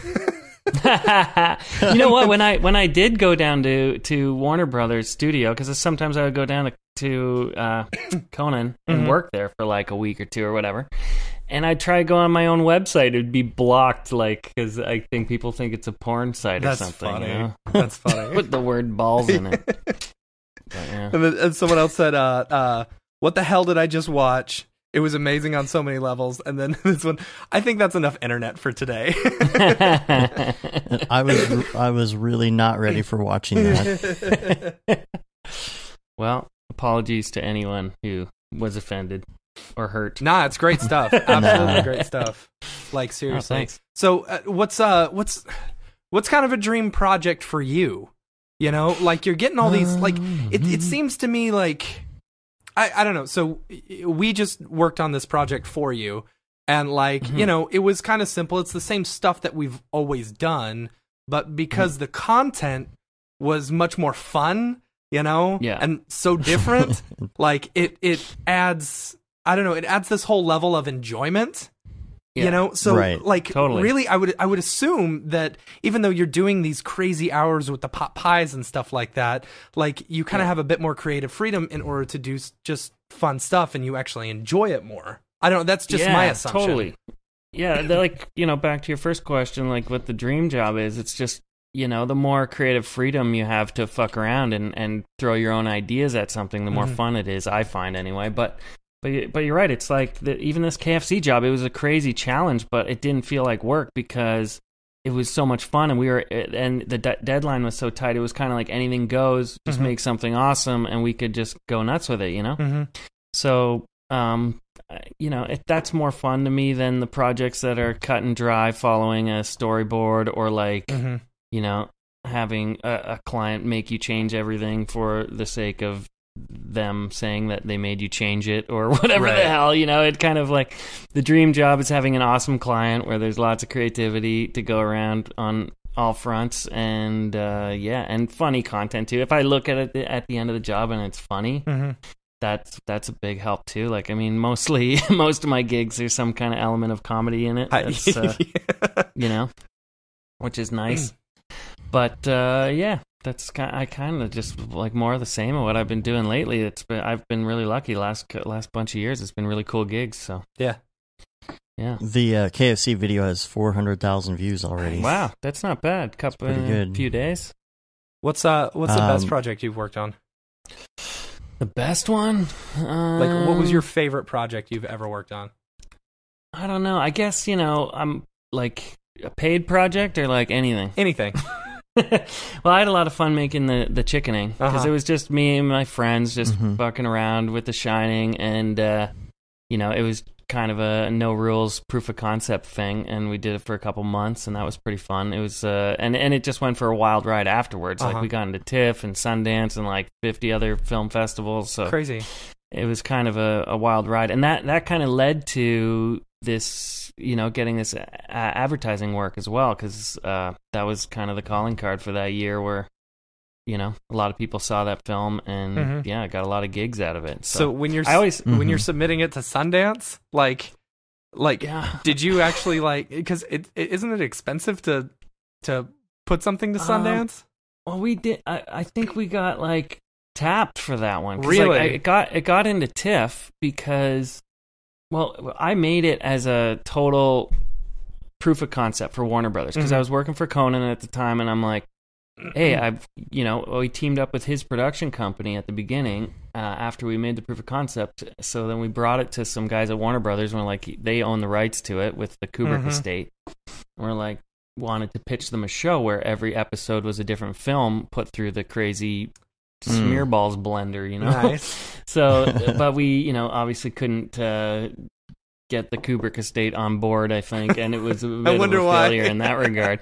It's maybe a little bit too weird for them, but in general, it was a cool idea. But what was I getting at here? Oh yeah, so it was still like a Vimeo protected link and totally under lock and key, and I didn't want anyone to see it because it was a half done 5-minute like thing. Like we were shooting for a half hour or 22 minute format, and I made like I had about 10 or 15 minutes done, but it didn't make a lick of sense. So I'm like, I cut it into a trailer. It was this 5-minute showpiece. Yeah. And my buddy Kenny, who's like he's a funny guy. He's I don't know if you know Kenny versus Spenny. It's a big show here in Canada. Actually, we had someone ask you, are you Team Kenny or Team Spenny? Oh, really? Yeah. Wow. I'm Team Kenny all the way. But Kenny took that link and he emailed it to like 100 people. I was so pissed at him. I was like, dude, it's not fucking done yet. And he like sent it out to all these people. I was like so mad at him. But one of the people he sent it to was this guy Colin Geddes, who's become a good friend of mine, who was one of the curators at TIFF. Like he ran the program called Midnight Madness here at TIFF. And it's the coolest one. It's like late night crazy films, like TIFF is Toronto International Film Festival. Yeah, okay. yeah. And he and they never play short films. Like they have done it like only a handful of times in like 30 years or whatever. And they decided to put it in this program, and I was just like, holy shit! And then from there, it was just exploded, and we had every film festival calling us, wanting it. That's so awesome. It just kind of went from there. And I think Sundance came. Yeah, not too far after that. So it was because of getting it into TIFF that did Warner Brothers ever get on board with it? No, I don't know if that helped us in the end, But we actually we had some good meetings with Warner Brothers and suggested some other properties and whatnot. But you know what? It's been an uphill battle ever since. I had talks with Sony, I've had talks with Lionsgate, everybody about doing a similar thing with their films and whatever else, and it's always been a fucking legal nightmare because like, what do you do with the actors that are in the film? Yeah. The production companies that own the film. You're making something new out of an old film, so it's not a straight and cut and dry licensing deal. With a sunset on it, it's like you're making something new that you want in perpetuity that you want to be able to release. So now I've kind of been looking at licensing more weird B films and like shitty movies from the 80s where everyone's wearing like shitty jeans and has stupid haircuts, and I'm like going for that look where I could license something for a reasonable price, and then instead of getting some blockbuster film with celebrities in it, kind of like get celebrities to be in it instead, So if we get some half decent names, I'm gonna hit up Joel to fucking throw some get some dead mouse, like put him in as like a wedding DJ in a shitty 80s film or something, like something that really works well with his brand. That's hilarious. And hit up people like that and like get some star power in it. Would be pretty awesome. So I've been looking at some weird films in the 80s and considering going that route, but it's been a really hard road to get any kind of half decent property and get anyone. Like, I get lots of interest, everybody wants to do it, we love the chickening, let's do this, and then when it comes to legal time, it's like, I remember we did one thing. It was going to be, we were going to take Dukes of Hazzard from Warner Brothers, and we were going to make the Dykes of Biohazard. It was going to be like a hero lesbian environmental terrorist kind of thing. Like these two lesbians are like saving the world from these like environmental, boss hog polluters. And we were going to, it was kind of a bit of a redemption, too, to take the Confederate flag and put the rainbow flag on the General Lee and everything like that. And really, because like, it was at the time when they shelved Dukes of Hazzard. They couldn't do anything with it because the Confederate flag, it was like canned. So we're like, here's a fucking awesome way to, get that back out there, since it's like you guys probably aren't making any money on it anymore or whatever the hell they're doing.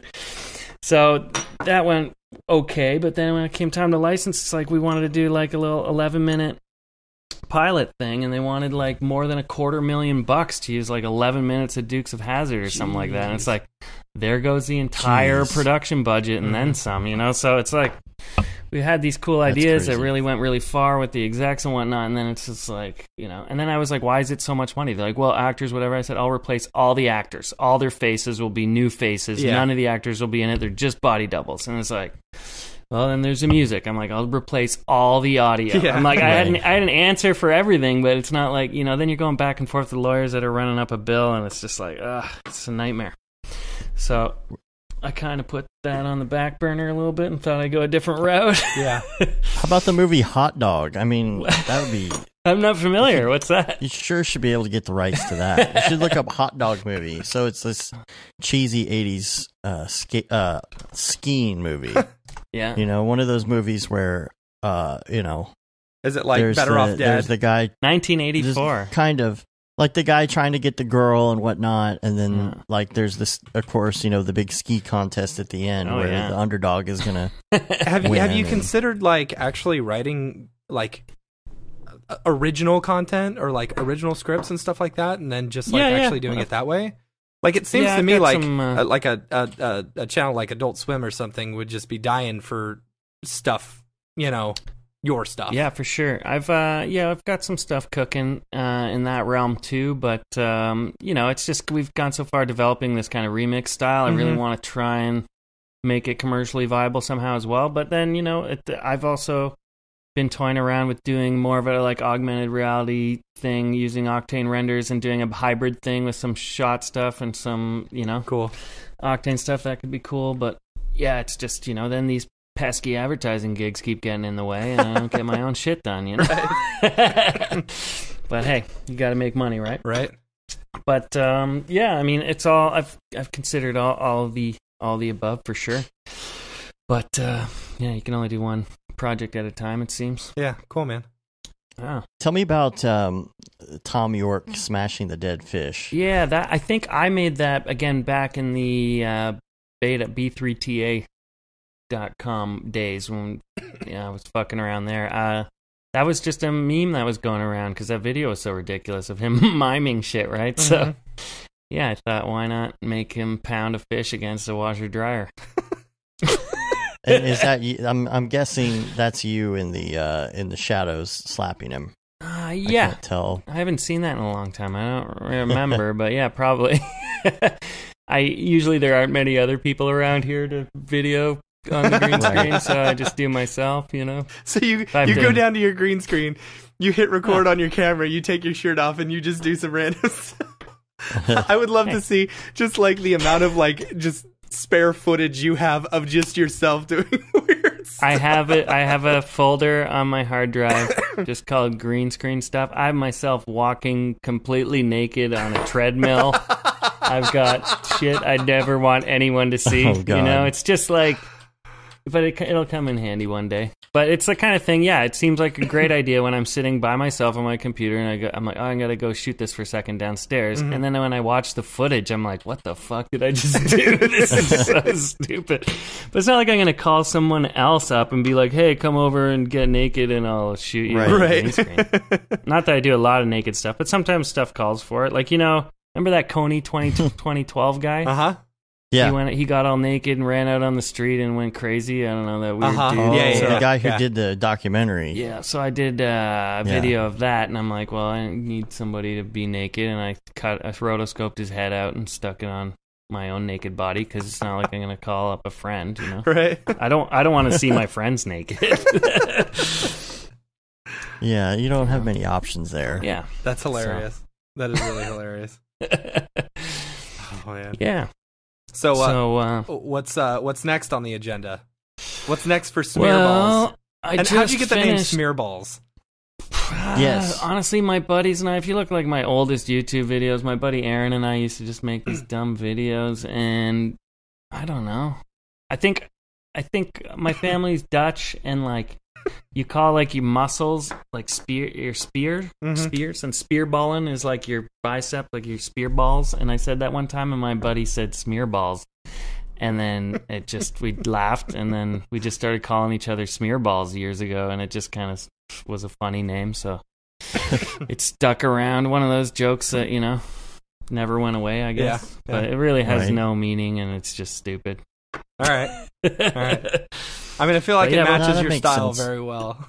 Yeah, you know, it's especially with the remix stuff, you know, it's kind of all a big smear campaign of some sort. Yeah. So it makes sense. Yeah.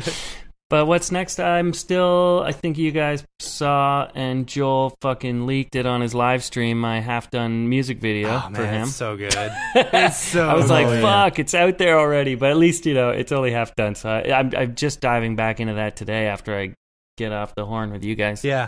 I got to crack that project open. I just migrated it to my new machine, and now I got 5 fucking GPUs to pound out on this thing. So I'm going to get a little ambitious, I think, with the second half of that video.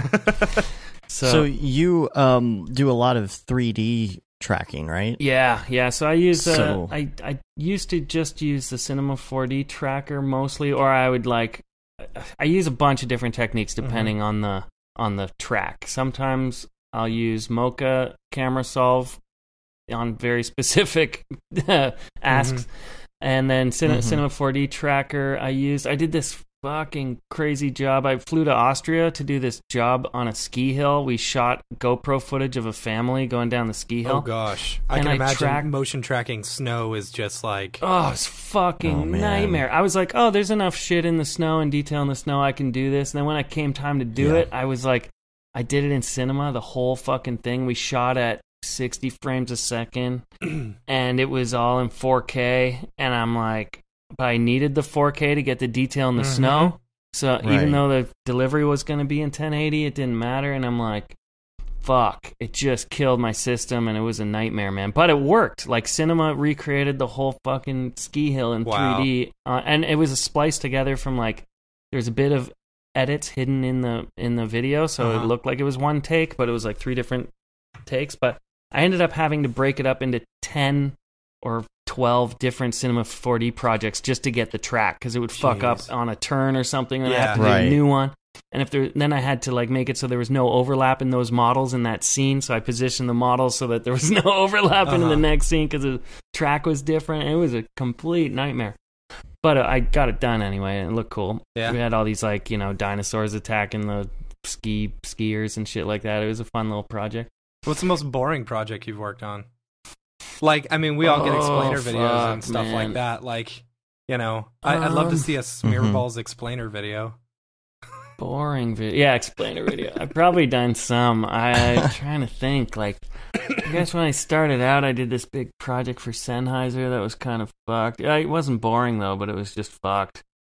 It was like, they had these 2 teams going all around America and Canada videotaping shit, and they never used a video camera before. So every week I was getting sent like 20 hours of footage a week from these people who had, like, you know, some girl would go follow a puppy around for an hour, and I'd have to go through this footage all on, like, DV tape. So I'm, like, capturing all this shit on tape. Gosh. Then I had to make a video a week for each team out of this thing, and it was just, like... And the guy from the ad agency was, like, telling people to... He was, like, had the worst ideas. He's like, go take these Sennheiser headphones and crash a wedding and get a picture of the bride wearing Sennheiser headphones. And I'm like...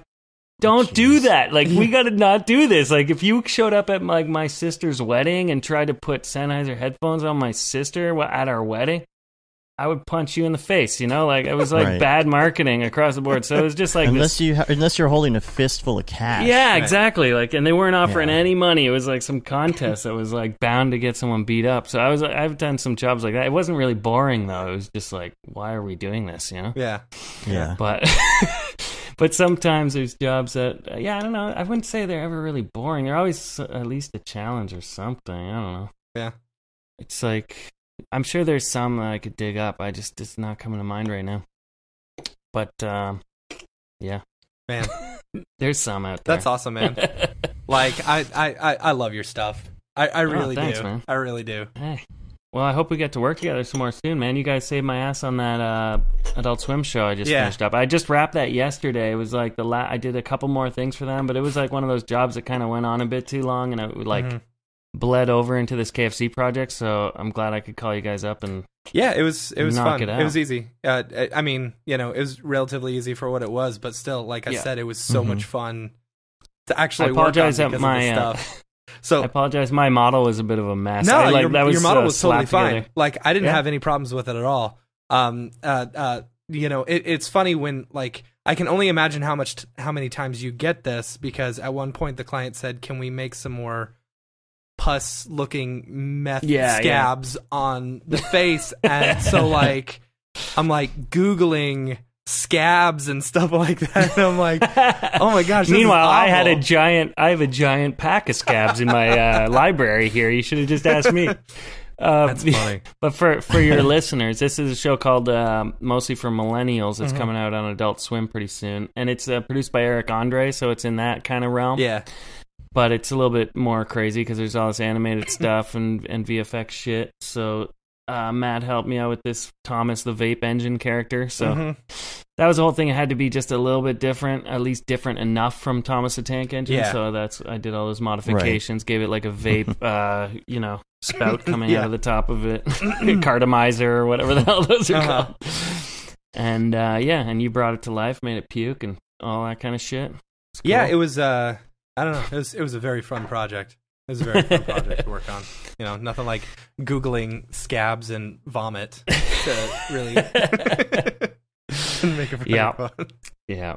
You should see my like Shutterstock collection. I have like every picture of feces ever uploaded to Shutterstock. I have every wound and scab and rash like downloaded in folders. Jeez. Yeah, I've got a good stock collection. Next time you need that stuff, just drop a line. I will.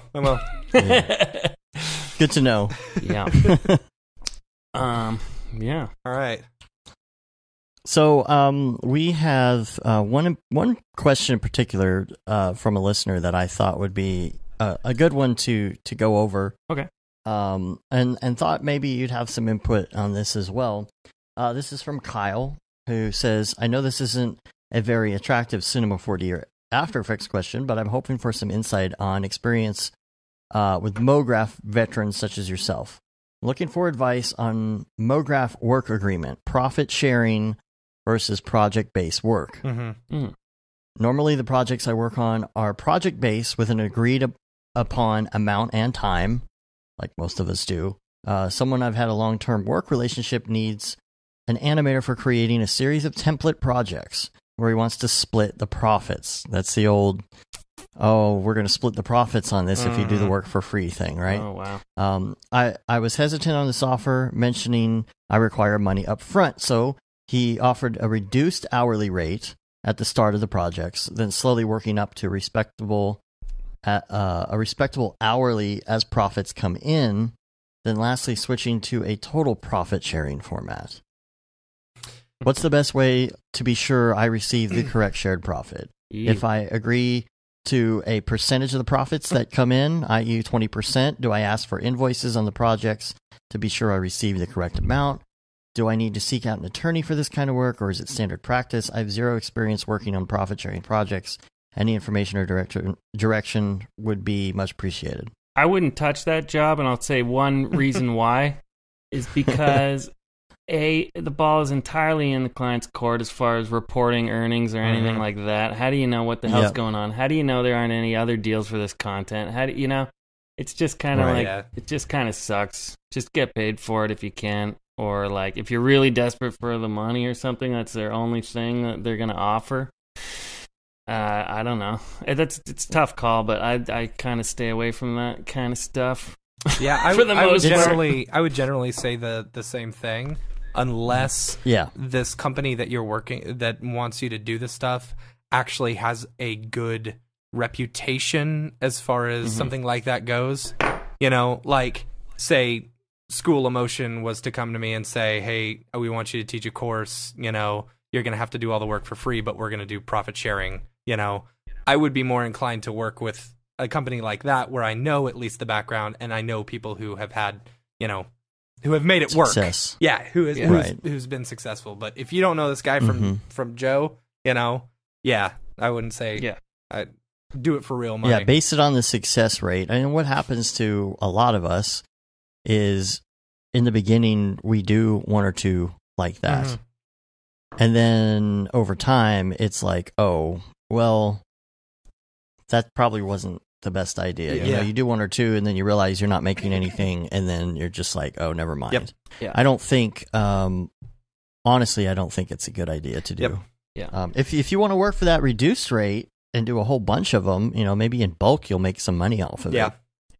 You know, there's that, but you know, that's the only thing I could think of that would make it worth it at all. Yeah.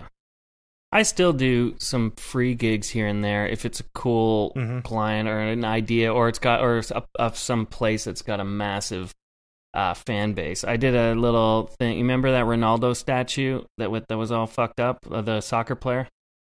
Yeah, no, I didn't see slightly. that. Yeah. Well, you know, soccer is like the biggest sport in the world, right? So this guy who runs this like soccer Facebook group called Footballé or something.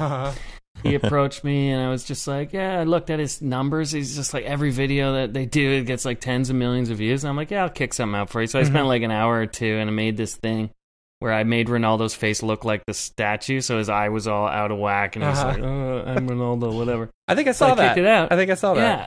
I just like gave him a freebie. I'm like, here you go, you know, because we're in talks for some future contract thing. I gave him a freebie just to test out his system there on Facebook, and I got like 36 million views or something. Cow. I was like, holy shit! And they put my name on it and all that kind of stuff. But it ended up being the thing that got more views than anything I've ever done. Wow! So that was just a freebie test kind of thing. So sometimes those things can work out, and you know, for exposure. But a pal of mine, Eli, always says when you get those job offers for exposure, like he's from Winnipeg and like the shitty part of Canada. No, I'm just kidding. Winnipeg's not bad, but it's like, you know, it's cold and it's like, you know, so people die of exposure. Exactly. That's his big line is like people die of exposure where I'm from. Yeah. Nice. yeah.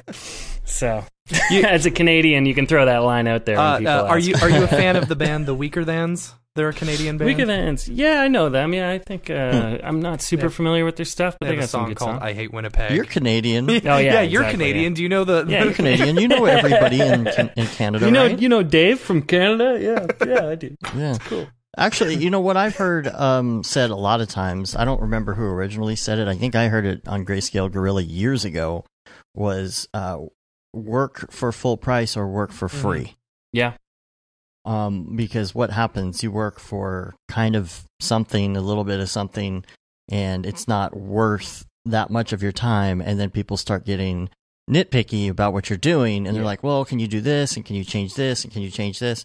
Yeah. And they expect it because you're getting paid. But if you're working for free, like they can't really, you know, be like, well, come on, I'm paying you for this, so you should be spending all this extra time on it. It's kind of like, what do you expect? It's free. Yeah. You know, you can kind of say that. Yeah, I definitely take the take it or leave it approach when there's none or little money on the table. Yeah. And you always got to remember, when you do shit at a discount rate, you put that discount on the invoice. So next time they can't charge you that much. That's I like a good that. pro tip. Right. You invoice them and you go like 50% discount, bam, on the invoice with minus whatever. And then next time that client comes around, you can choose whether or not you want to give that discount. Yeah. That's smart. I like that. Yeah. Yeah, that's good. Very important trick. Cool. I find. Yeah.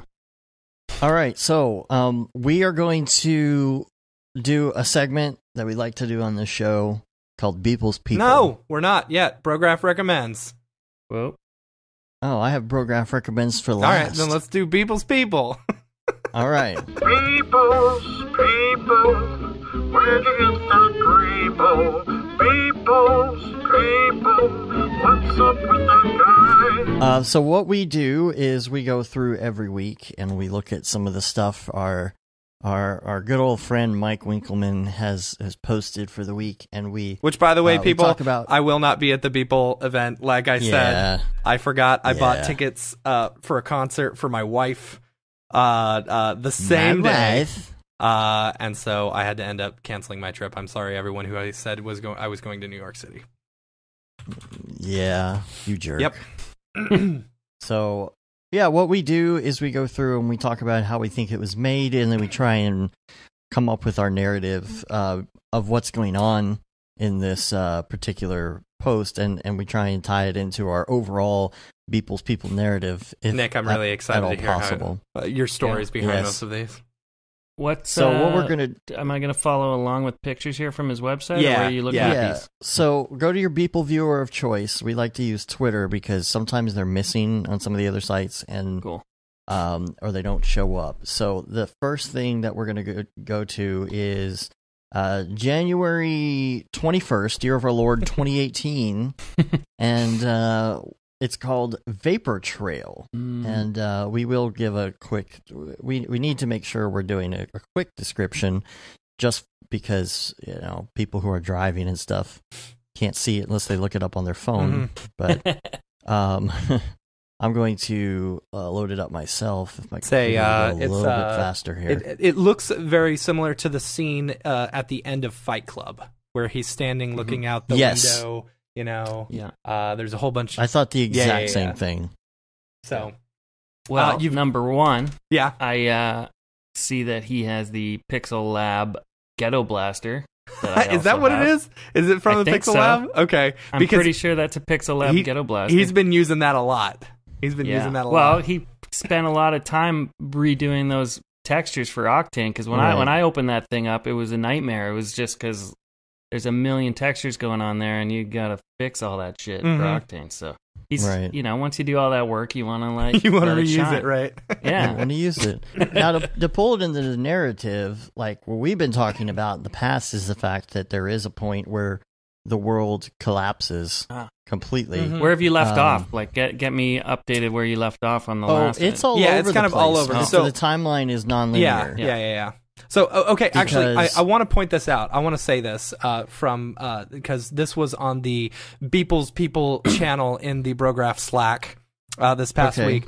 Mark from the last episode, Mark Fancher, said, so timeline stuff, I'm thinking the Earth reaches points of drastic degradation around 3/4 of the way through the 21st century. iPhone 36s on 7/28/17 would suggest large amounts of decay around the year 2079. Factoring out today's 10 years of iPhone existence and considering every numbered version of the iPhone accounts for 2 years when you count S versions. So 2017 minus 10 years plus 36 times 2 puts us at 2079. Then on 8/14/17, there's a Facebook registration 2063. Buildings are slightly more intact, so in that 16-year period between these two images, something happened. Wow. Yeah, there we go. It's getting narrowed down. Things might have got better, but that guy at the window is still deeply sad. He is, yes. He's crying. But here's the thing. Here's where I got to tie this in. Well, it's raining, and anytime it's raining and there's a window, you've got to go look out the window and be sad. Sure. Right. That's true. Yeah. Now this is before the collapse, and we've already established that there are two sizes of people. There's the size of the regular people and the size of the Beeple's people, because it makes space travel a lot easier to scale everybody down. And so when they go through these portals in space and go to these new worlds that they're terraforming, they're smaller. So like in many of these, the Ghetto Blaster has been large, very, very large. Yes.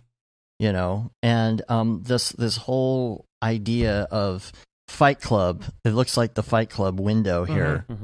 To me, it's like this was right before the collapse. Yeah, could be. Right? Yeah. In the movie. So it's kind of like foreshadowing that's what's going to happen. Now, that's pretty good. When it collapsed, the Ghetto Blaster ended up somewhere. Who knows? and he's got all his computers and stuff going here. Maybe he was one of the people working on the transport, portal to get people to the other worlds. And that Ghetto Blaster went to the other worlds. Yeah, maybe the Ghetto Blaster it's worshipped. Is some sort of a transport device in itself. If it's always in these pictures, it's not a coincidence.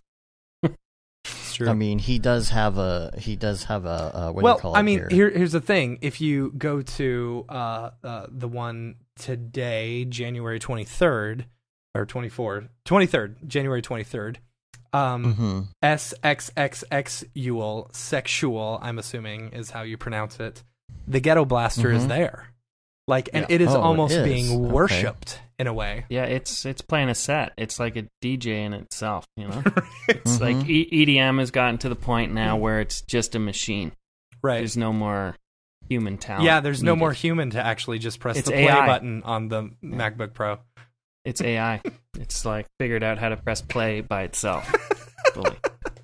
So this is some sort of crazy relic that these people have never seen before. Yeah, maybe. Yeah.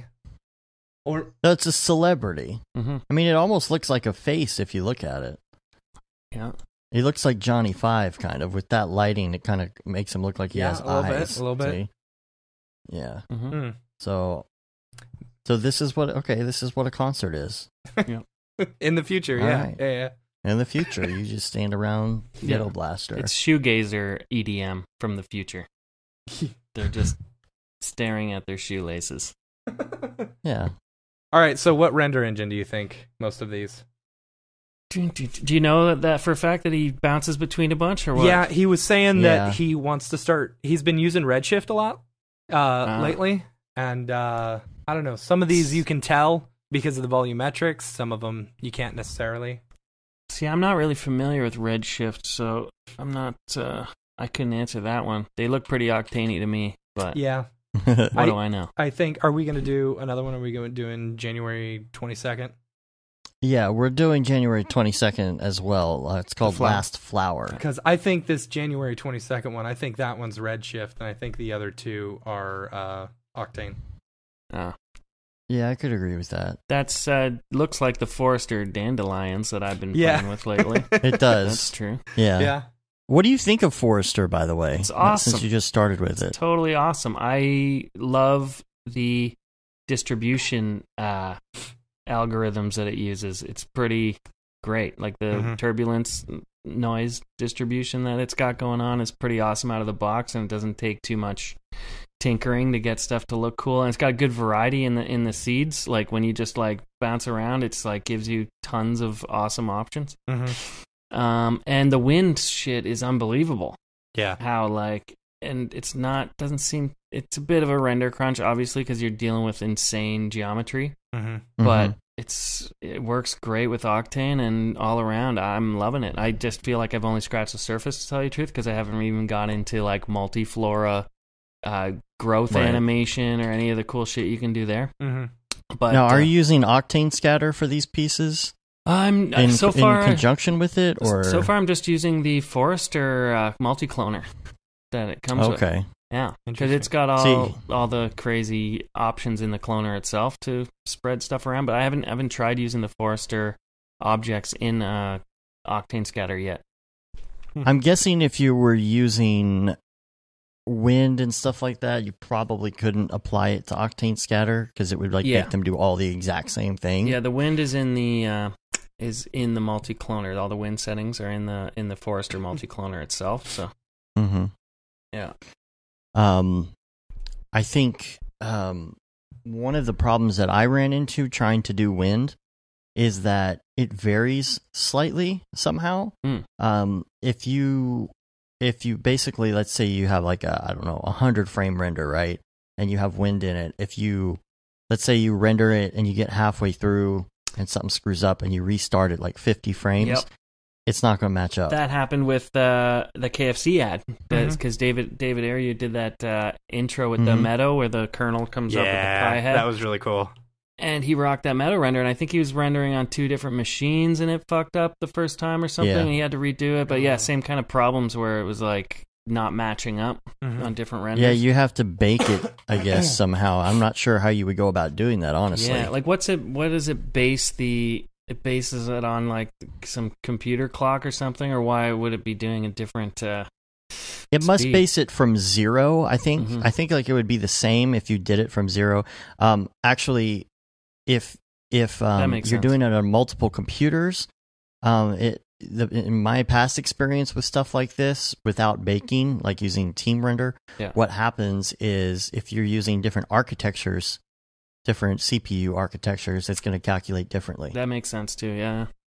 So we had a whole bunch of like cheaper render nodes on this farm we had years ago, and they were all running AMD. Everything we were doing was on Intel, and so you would go to Team Render, and it would just completely go off the rails, and you have to go in and bake all of that stuff.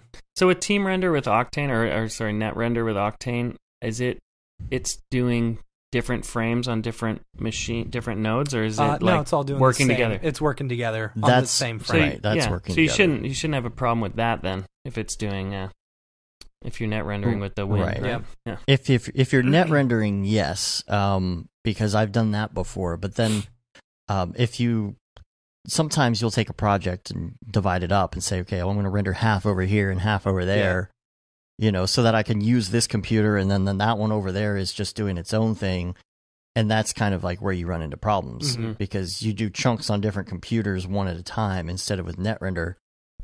And then it is doing like that set on that one architecture by itself. I think if you had your base architecture on your computer doing the calculation, then it sends it for the render to GPU. You wouldn't have an issue. Yeah. As long as you start from frame 0 each time. Yeah. I mean, of course. Duh. I mean, everybody knows that. Oh, by the way, I've been playing with those toys you guys gave me, the Brograph Octane Light stuff and that package. It's nice. Awesome. Yeah, I've been rocking. Cool. Super handy to have that spotlight and the side wall and everything. It's great stuff. Thanks, man. Guys, for giving that to me. Beeple's for free. been using it. Oh, yes. He I mean, a couple times here and there. That's how we first kind of started talking to him, I think. Actually, he bought the plug-in. He bought the plug-in, and I was like, oh my gosh, Mike Winkelman, am I thinking this correct? And I start Googling it. I'm like, oh my gosh, like, blew my mind that he actually listened to the show. You filled I'm surprised Octane hasn't filled that gap yet. And yeah, just, we really hope they don't. Yeah, totally. Right. Yeah, please don't. Their system that they have online for the feature request system. Yeah, that's one of the top ones, and I'm like, no, don't. Let me get another plugin out first, at least, so I can keep making money. What else? Do you guys visual income? Do you guys have any? What's your number one Octane ask if they did a new feature? What's your feature request? More in the realm of exclusions and inclusions. Yeah, yeah. I mean, make it a little more biased, Yeah. Better fog. Fog. I struggle with fog. I think everybody does to a certain degree, but that's the one. I wish there was animated. You could do an animated voxel or VDB or whatever it's called. Mm-hmm. Can you do animated ones? Am I just wrong about that or what? You can. There's a really weird way to do it, and David Arya figured it out. Really? Yeah, dude, he's the king of fog. Yeah, he's the king of fog. I still call him Octane Jesus after our jam over at Joel's place. I'm like, it's Octane Jesus, man. He figured it out. That's cool. Well, you can't animate movement, but I think you can animate the animation parameter, and it will only go, I think, one direction, and you have to do it very small increments, like 0.1 or 0.2. Oh, wow. Something like that, or it freaks out. That's what I think David told me he figured out in that whole aspect. So it's weird. That's why a lot of people are liking Redshift over Octane, because the volumetric stuff, it does it like it's like it's nothing, that and subsurface scattering.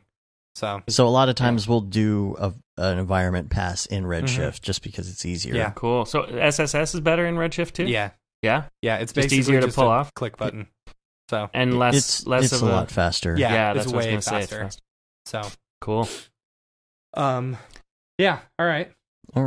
So, anything else with the flower? Do we have anything on the story here? Oh, I think this is actually the machine that makes the small people.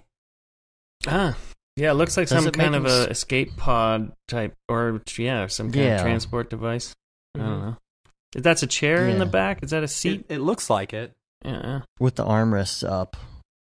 How did that dirt get there is a question. Is that like some leftover fecal matter from somebody getting trapped in there? And a flower actually, it's the decayed body. Of yeah, that's what it is. Yeah. Out of death. Yeah. See, I go straight to fecal matter. You go straight to the dead body. Who's right? Right. That's a lot. That's a lot of dumps. We'll have if it's fecal matter. We'll call that Beeple's fecal. Oh. Ding! There's the bell. All right. Wow, that's funny. All right. So I think we've done enough Beeple's people for one day. Okay. We'd like to do something on our show when we have a guest on called Brograph Recommends, and so we have a list of things, and we ask you what your favorites are of some of these for our website. And number one would be, what is your favorite movie? Ooh, that's a good question. My favorite movie. You know what? And it's kind of harkens back to my stupid web name is Spaceballs, to tell you the truth. Yeah. When I was a kid, it was like the first... Like, I lived out in the boonies. I lived in the country. All we had was, like, a giant aerial to get, like, you know, TV on the, you know, one day a week. Some cartoons would come on kind of thing. And I somehow recorded Spaceballs on a VCR, and that was, like, the only movie I had when I was a kid. So I watched it until I memorized every line.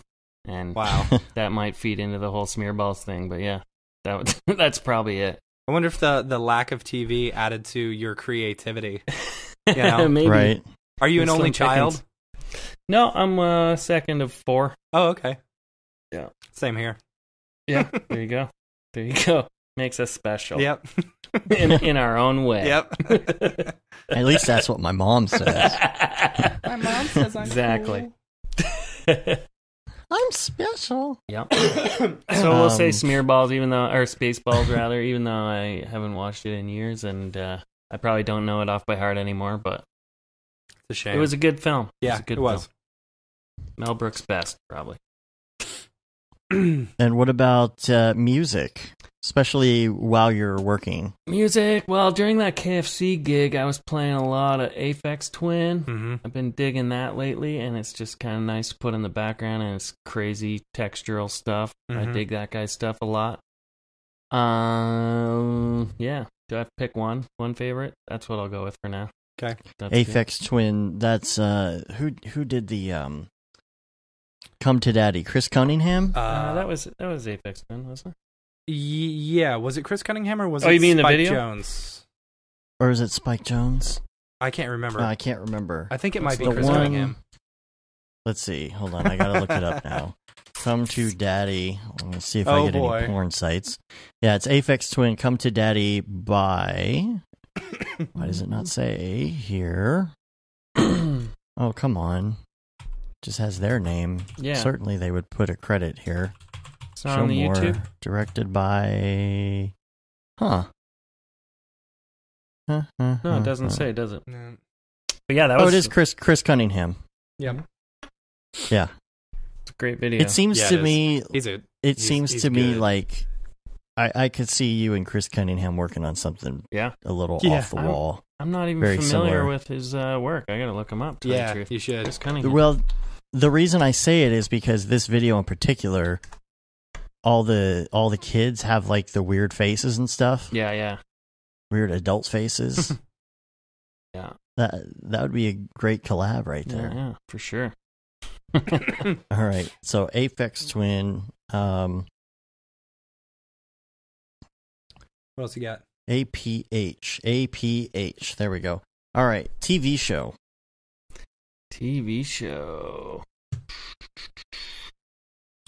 Yeah, I don't know, man. That's a tough question, too. Like, out of all TV shows ever made, my favorite TV show?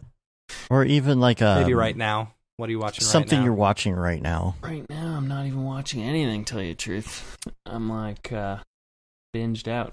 I did all my binges past years. I'm gonna say... Fuck, why is this so hard to pick a TV show? It's too important. It's like, right? Everyone's gonna judge you. They're all gonna laugh at you. Let's They're all gonna laugh at you. Fantasy Island, 1970, whatever. It was quite good. Gilligan's Island was quite good too. Yes, it was. Anything with an island. Fantasy Island? That's Oh, even Lost? Gross. No, not Lost. I mean Island in the title. Okay. Yeah, if it was Lost Island, it would definitely be in the list. Let's go with Gilligan's Island. I liked that a lot when I was a kid. Is Fantasy Island, is that Deplane? Deplane? I don't know. Deplane, boss. Oh, yeah. No? It was those weird guys in the white outfits and like just weird shit happened. Ricardo Montalban or something? I don't know. Let's go with Gilligan's Island. That is Fantasy Island. Yeah. See? Gilligan's Island. Right. That's a good choice. I didn't watch it as much. Or Columbo. I used to, fake sick from school and I'd sit at home and watch Columbo a lot. That's funny. I like Columbo. Yeah, when you stay home from school, you get to see all the boring syndication shows. That's how I got into Chips as a kid. Yeah. Yeah, let's go with Columbo. I actually like Columbo a lot better than Gilligan's Island. All right. Favorite podcast? Fucking Brograph, guys. My new favorite podcast. For sure. Besides Brograph. Yeah. I don't know. I don't really listen to tons of podcasts, tell you the truth. I listen to boring ones, like political ones and shit.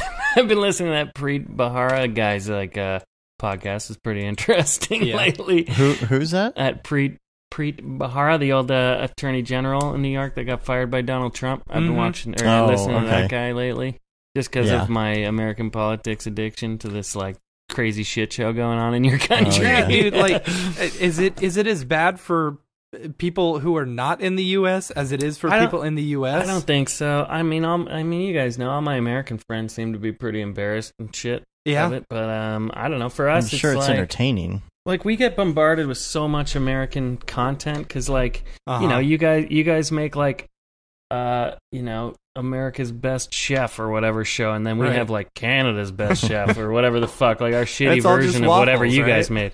Yeah, exactly. It's poutine, but it's like, a lot of our television over here is just like some shitty shadow of what you guys have already made or whatever, in some way or another. So it's like kind of like, the American programming is what most people watch, just because it also has a higher production value for the most part. But there is some good Canadian shit too. I'm not knocking it all, but which is funny for because the most part, like, it seems like a lot of our movies and stuff are being outsourced to Toronto and Vancouver and stuff like that. Yeah, for production. But you can always, like, that's also a lot of Americans are coming up here to work with Canadian production companies to make stuff, I think, anyway. From my perspective. But I mean, there's good shit that's made here too. I'm not totally knocking it, but what my point is that we ingest a shitload of American content here, so American culture all around. It's not like we're cut off at all. Like, we've got CNN blasting full tilt and whatever else too. So we get a lot more. And our Canadian politics is so fucking boring for the most part. It's kind of like. We had years of Stephen Harper here where it was just like, okay, we cardboard prime minister, nothing really matters. Now at least we've got Justin Trudeau. Mr. Dreaming. What a dream. Mr. What a Beautiful. Yeah. Yeah. So the biggest controversy is that he takes too many selfies or whatever. It's not like, oh my god. It's funny. So it's always nice to watch the train wreck when it's over the border. Just be glad you're not a part of it. Yeah. Well, I've actually I made a lot of money off it, so I've got paid for Trump videos and whatever else. Nice. So it hasn't been bad. Very nice. Yeah, nice. So stay tuned with Preet. Is that the name of it? Is that the one? Yeah, it's not really a super exciting one, but he's a pretty interesting guy, and I've been listening to that podcast lately. All right. Well, we'll put Brograph down. I wish Brograph. I mean, I wish I had a more interesting podcast to tell you. I listen to Joe Rogan once in a while too, and I'm just not a huge podcast ingester. That's okay. Yeah. Favorite plugin right now, Forester. But I mean, I would say for Cinema4D specifically. Or does Octane count? Everybody always asks. Every Octane person says, "Does Octane count?" Yeah, it's obvious. But yeah, I mean, for After Effects, it's got to be like Particular or something like that. I mean, there's so many different. You can't really compare one plugin to the next in a lot of ways. Like, some of them are just so amazing. Like that Neat Video plugin for noise is just like a lifesaver. Yeah. So it's like, without that, sometimes I'm like, fuck. What would you do? Right. Yeah, it's like one of my favorite plugins just because it blows my mind that it can do that, Yeah. It's just like, wow. Yeah. What other plugins kind of blow my mind? There's some like, I don't know. I'm trying to think. I just installed all my After Effects plugins. So I should know. Like, I use Twixtor a lot just from remixing video and dealing with shitty frame rates, and it saves the day a lot. It's pretty awesome. I mean, everything has its different purpose, so it's hard to say one's above another one, but there's so many that are so useful and integral to my workflow. Is there one that you feel like you couldn't live without? Yeah. I mean, I think if we're talking After Effects realm, I recently moved to the Mocha plugin instead of Mocha standalone, and that's like my go-to for a lot of tracking and roto. Like I use Mocha for everything. That would just suck to not have that anymore. I would just like have to use After Effects Tracker, which kind of blows. So yeah, Mocha's a huge one for me. I actually have a good relationship with the guys at Imagineer, which is now Boris, I guess. And Ross Shane, the guy at Imagineer, before they merged, actually gave me my first full copy of Mocha Pro because I used it on the chickening. Oh yeah. Back in the day, I had like I just used the After Effects version before, but getting Pro, it's like that's pretty amazing software. Have you used the replace module on that thing? I haven't. No. It's fucking magic. It's like you can literally rotoscope something out and like teach it the background, and it like replaces shit for you. It like is that the type of thing that After Effects like they were showing off in After Effects in the upcoming version? That's cool. Yeah, and like Mocha could already do it, and it's super powerful. I've used it so many times where it's just like completely makes amazing backplates of moving footage with like the subject gone. It's really awesome. That's rad. That's probably my favorite one, even though it's like a standalone software, but now it's kind of moved to plugin version, which I like better in a lot of ways. So yeah, cool. How about headphones? Headphones. Who are you wearing? Well, from that shitty Sennheiser gig I told you about years ago, I still got my, what are they, 128s or something, or 280s. My Sennheiser 280s, which I like because there's no embellished bullshit. It's like a straight up can. Yep. That just gives you the brass taxes, and I find it like when I take them off and I listen to my monitors, it's like, there's a pretty good consistency there. Yeah. Yeah. So I've had these for years, and they just, they're my go-tos. I have other headphones that are like, I got a pair of Bose noise cancellings for like airplane rides and shit. Can't live without those. Yeah. But yeah, different cans for different jams, man. And website or Chrome extension? Website or Chrome extension? What do you mean? In what application? What are you talking about? Do you have a favorite for anything website that you use religiously, or Chrome extension? Could be a funny thing. Could be like Chrome something for work. Extensions. I don't generally use many Chrome extensions. All right. I stay away from that stuff. So website-wise. Website-wise.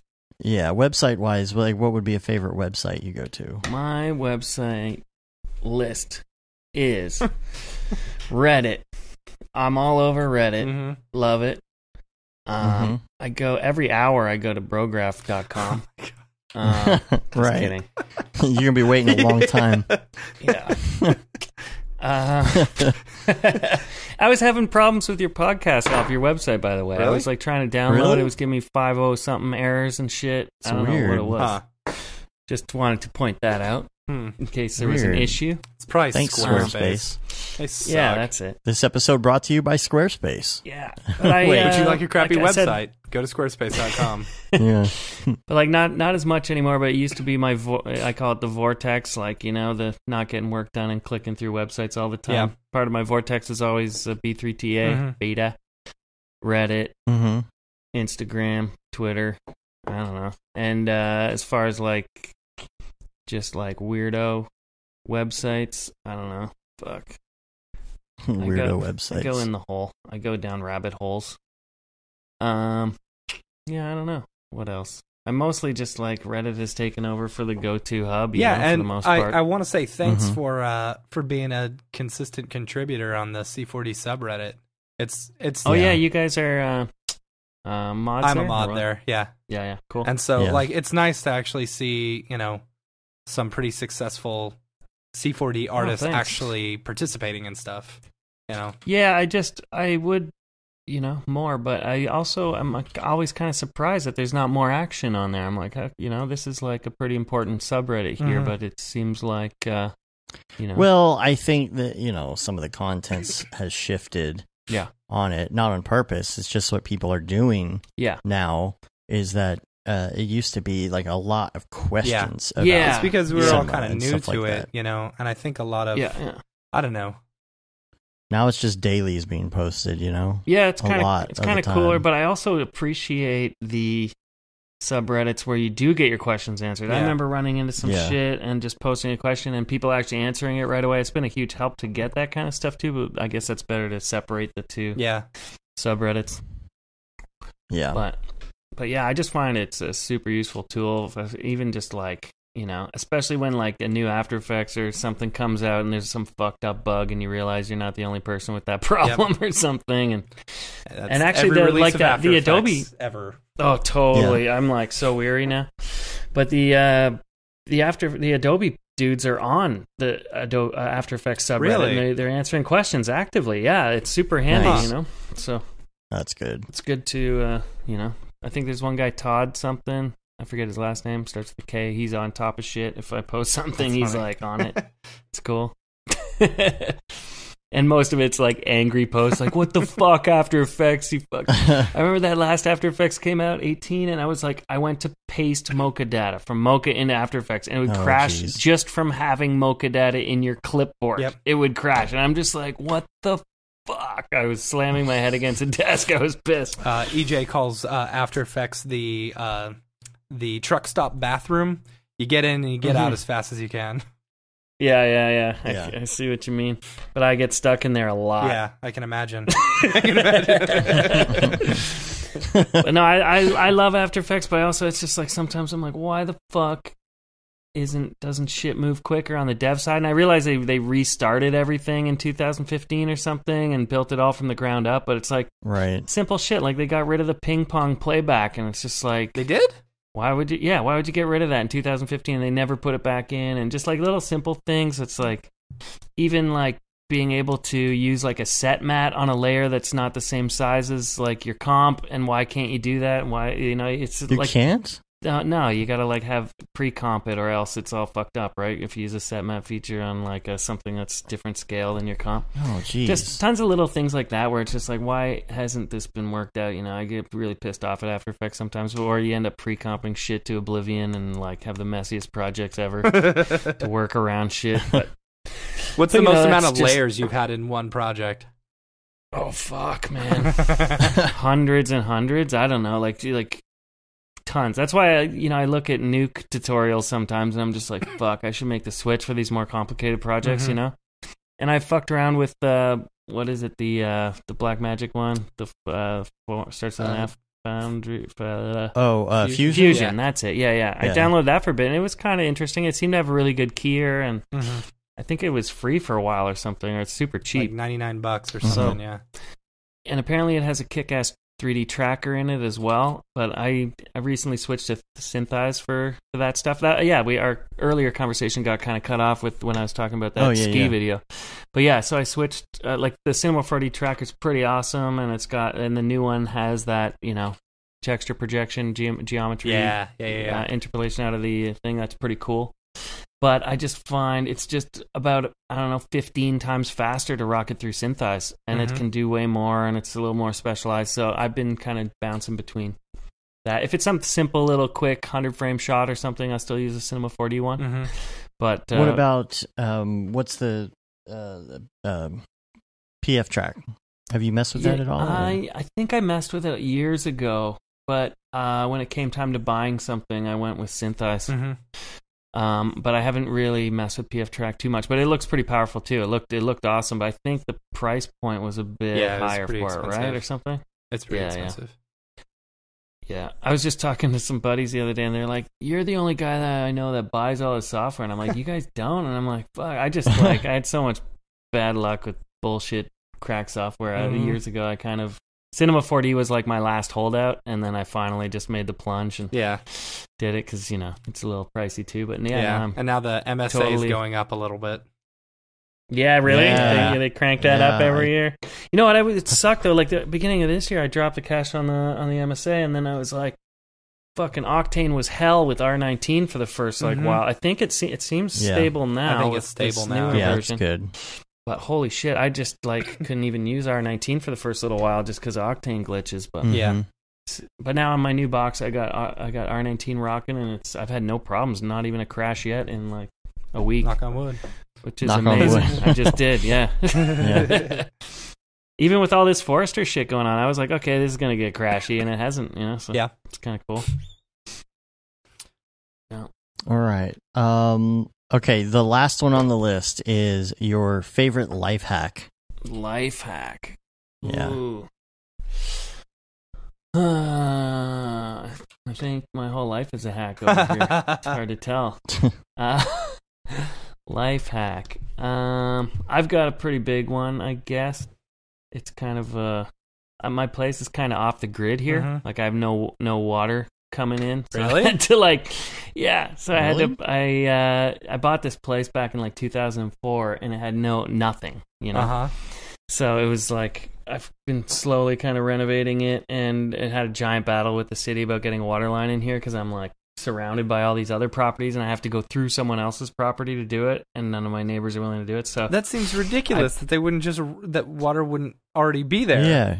Yeah, well, it's like what used to be attached to another property. It's like it's a weird layout. It's like a circular subdivision. Uh-huh. And my place is like right in the middle of this giant circle, and all these like backyard garages like back onto my property. It's like I'm adjacent to like 14 or 15 other properties. Jeez. So it's like this weird situation. But so I basically just took this giant 500-gallon tank, mm-hmm. and I put it in downstairs, and I put like a jet pump on it and a pressure tank, and I just kind of like made my own water system. And like you do. That's my life hack. I got my little water system, and I take my neighbor's garden hose like 5 times a year, and I fill up my tank. And you just throw some money at him, or you just don't tell him, or does he not know? No, I help him out. I make wine with him. It's the Italian guy that was knocking on my door earlier. So he's like he makes wine. He's got all the like grape press and all that shit, and so. I help him out with his wine because he can't carry it downstairs anymore to his basement. So I help him out every year, and I buy him a bottle of what does he drink? Cognac. I buy him a bottle of cognac every Christmas, and he gives me water. So we got a good deal. Now, is that where you're living as well, or is that just your studio? No, I it's just my studio. Okay. I got a place down the street with my girlfriend, and I just work here. Cool. Yeah, I used to live here for like 10 years, and I just kind of moved out in the last little while and shifted it all to workspace here. So cool. Nice. Cool. Huh. Interesting life hack. Yeah, it's my life hack. All right. Cool. Well, dude, Nick, thank you so much for being on the show. Hey, thanks for having me. This is one of my favorite shows. So hopefully we'll get to do some more work together. Totally, man. You guys are on my roster. Sorry I didn't get you in on the KFC thing. I was kind of stocked up by the time David came on board, but there's going to be more of this crazy stuff with impossible deadlines. Well, good. Good to have you guys on call. So, once again, thanks for being on the show. Nick Denbor, otherwise known as Smearballs. Where can people find you? Smearballs.com. Cool. Or on all the different social media platforms except for Snapchat. I'm not going on Snapchat. I don't blame you. Fuck Snapchat. I don't blame you. Too old for that shit. But yeah, anywhere online, you Google Smearballs. I think I'm still the only guy out there called that. You know? Probably. Awesome. Some guy in Sweden or something. It's like his mother gave him that name, unfortunately. Cool. Awesome. Well, thanks for being on the show, man. Appreciate you guys having me. Talk soon. Man, that was an awesome interview. Totes. Malotes. Totally. I love his work. Ready to get out of here? I love his work. So good. It's pretty good, I guess. All right, let's get out of here. All right, you can rate us on iTunes, leave a review. You can also subscribe on your podcatcher of choice if you're just watching on YouTube or something. Help us with our ratings by becoming a subscriber. And subscribe to our YouTube as well, because we're going to be doing live stuff, and you'll get notifications on there. You'll get notifications on Periscope, Facebook, Twitch, wherever you prefer to watch stuff. But most of the people watch on YouTube, honestly. So it's really cool. You get a little email that says we're live, or a notification if you have the YouTube app and whatnot. You can subscribe to our newsletter on the site as well. You can say you've been there, done that, got the t-shirt with the No Brograph, No Mograph tee, the Gaten Simone limited edition shirt for Brograph, which is very limited. Very, very limited. And then the Paul Babb Feel the Babb 2020 shirt. All the profits from that go to Doctors Without Borders. Yeah. And of course, I said, we're on Facebook. If you go on Twitter. Slack, you might be able to find a secret t-shirt. Oh, that's just right. Just saying. The secret T-shirt. There's a secret T-shirt. Yeah. And we're on Facebook, Twitter, Instagram, and of course YouTube and Brograph.com. So, yay! That wraps it up. We're going to get out of here. Remember to send in your questions. Brograph@brograph.com. For us, let us know what you want to hear about. You can put it in the Slack channel as well. We're watching all that stuff. I know we haven't gotten to everything yet, but I am keeping track of what we haven't addressed yet as far as show topic ideas and stuff like that. It's all in the queue. And that about wraps it up. Remember, Jules is going to be on next week getting your questions too. Yep, totally. Do it! All right, let's do it. Until next week, I'm Dave. And I'm Matt. Have a good one. Later, bros.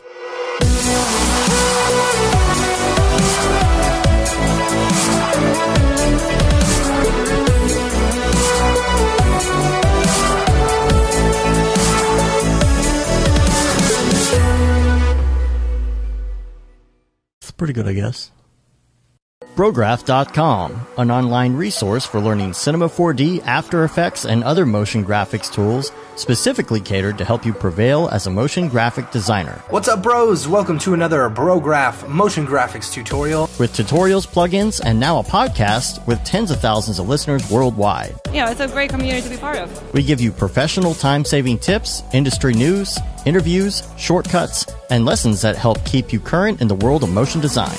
Join HDR Studio, take the render settings, pick the HDR, put a reflection, and gorgeous. I love projects that scare me. When our art director comes to us and asks for something that I had never done before, man, it gets me pumped. Our weekly long-form podcast will give you the latest news, help you in your file management, hardware configuration, and client relations. Learn about the latest render engines, modeling techniques, and workflow integration while staying entertained. Real nice banana. Ah, that's so funny. All right. I'm going to live forever. Our Brograph Talks are a chance to see the way industry leaders from around the globe are changing the face of motion design. Sometimes you got to make stuff that you're not going to put on your reel, and I'm not here to judge. The podcast and talks include people like Beeple, Barton Damer, Nick Campbell, Andrew Kramer, David Ariev, Chad Ashley, Paul Babb, EJ Hassenfrost, Mitch Myers, Chris Schmidt, Jules Urbach, Cornelius Dammert, David Brodeur, Andy Needham, Caitlin Kaju, Zubair Parker, Noseman, Ryan Bean, Casey Hupke, Nick Lyons, Sage, Joey Korenman, Jeremy Cox, Rick Barrett, John Dickinson, Matthias Omatola, Patrick Goski, Brandon Clements, Steve Teeple, Tom Glimpse, Patrick Longstrom, Julia Simone, Devin Coe, Al Heck, and even Deadmau5. You get that render done. Yeah, you better frame what? Our Brograph breakdowns go behind the projects and give you an insight on what it's like to manage and maintain your own personal business or work for a large company. Join us for live sessions, check out our useful plugins, watch time-lapse projects, interact with us, and send us email questions and topic ideas. Or just hit the Rando Render button and do an imaginative daily that'll keep you on your toes. Take all your dreams and let's do it! Subscribe today and get automatic updates on the latest tutorials, tricks, tips, and inspiration brought to you by industry professionals Dave Koss and Matt Milstead. We don't care how you get here, folks. Just get here. Subscribe now to Brograph Tutorials.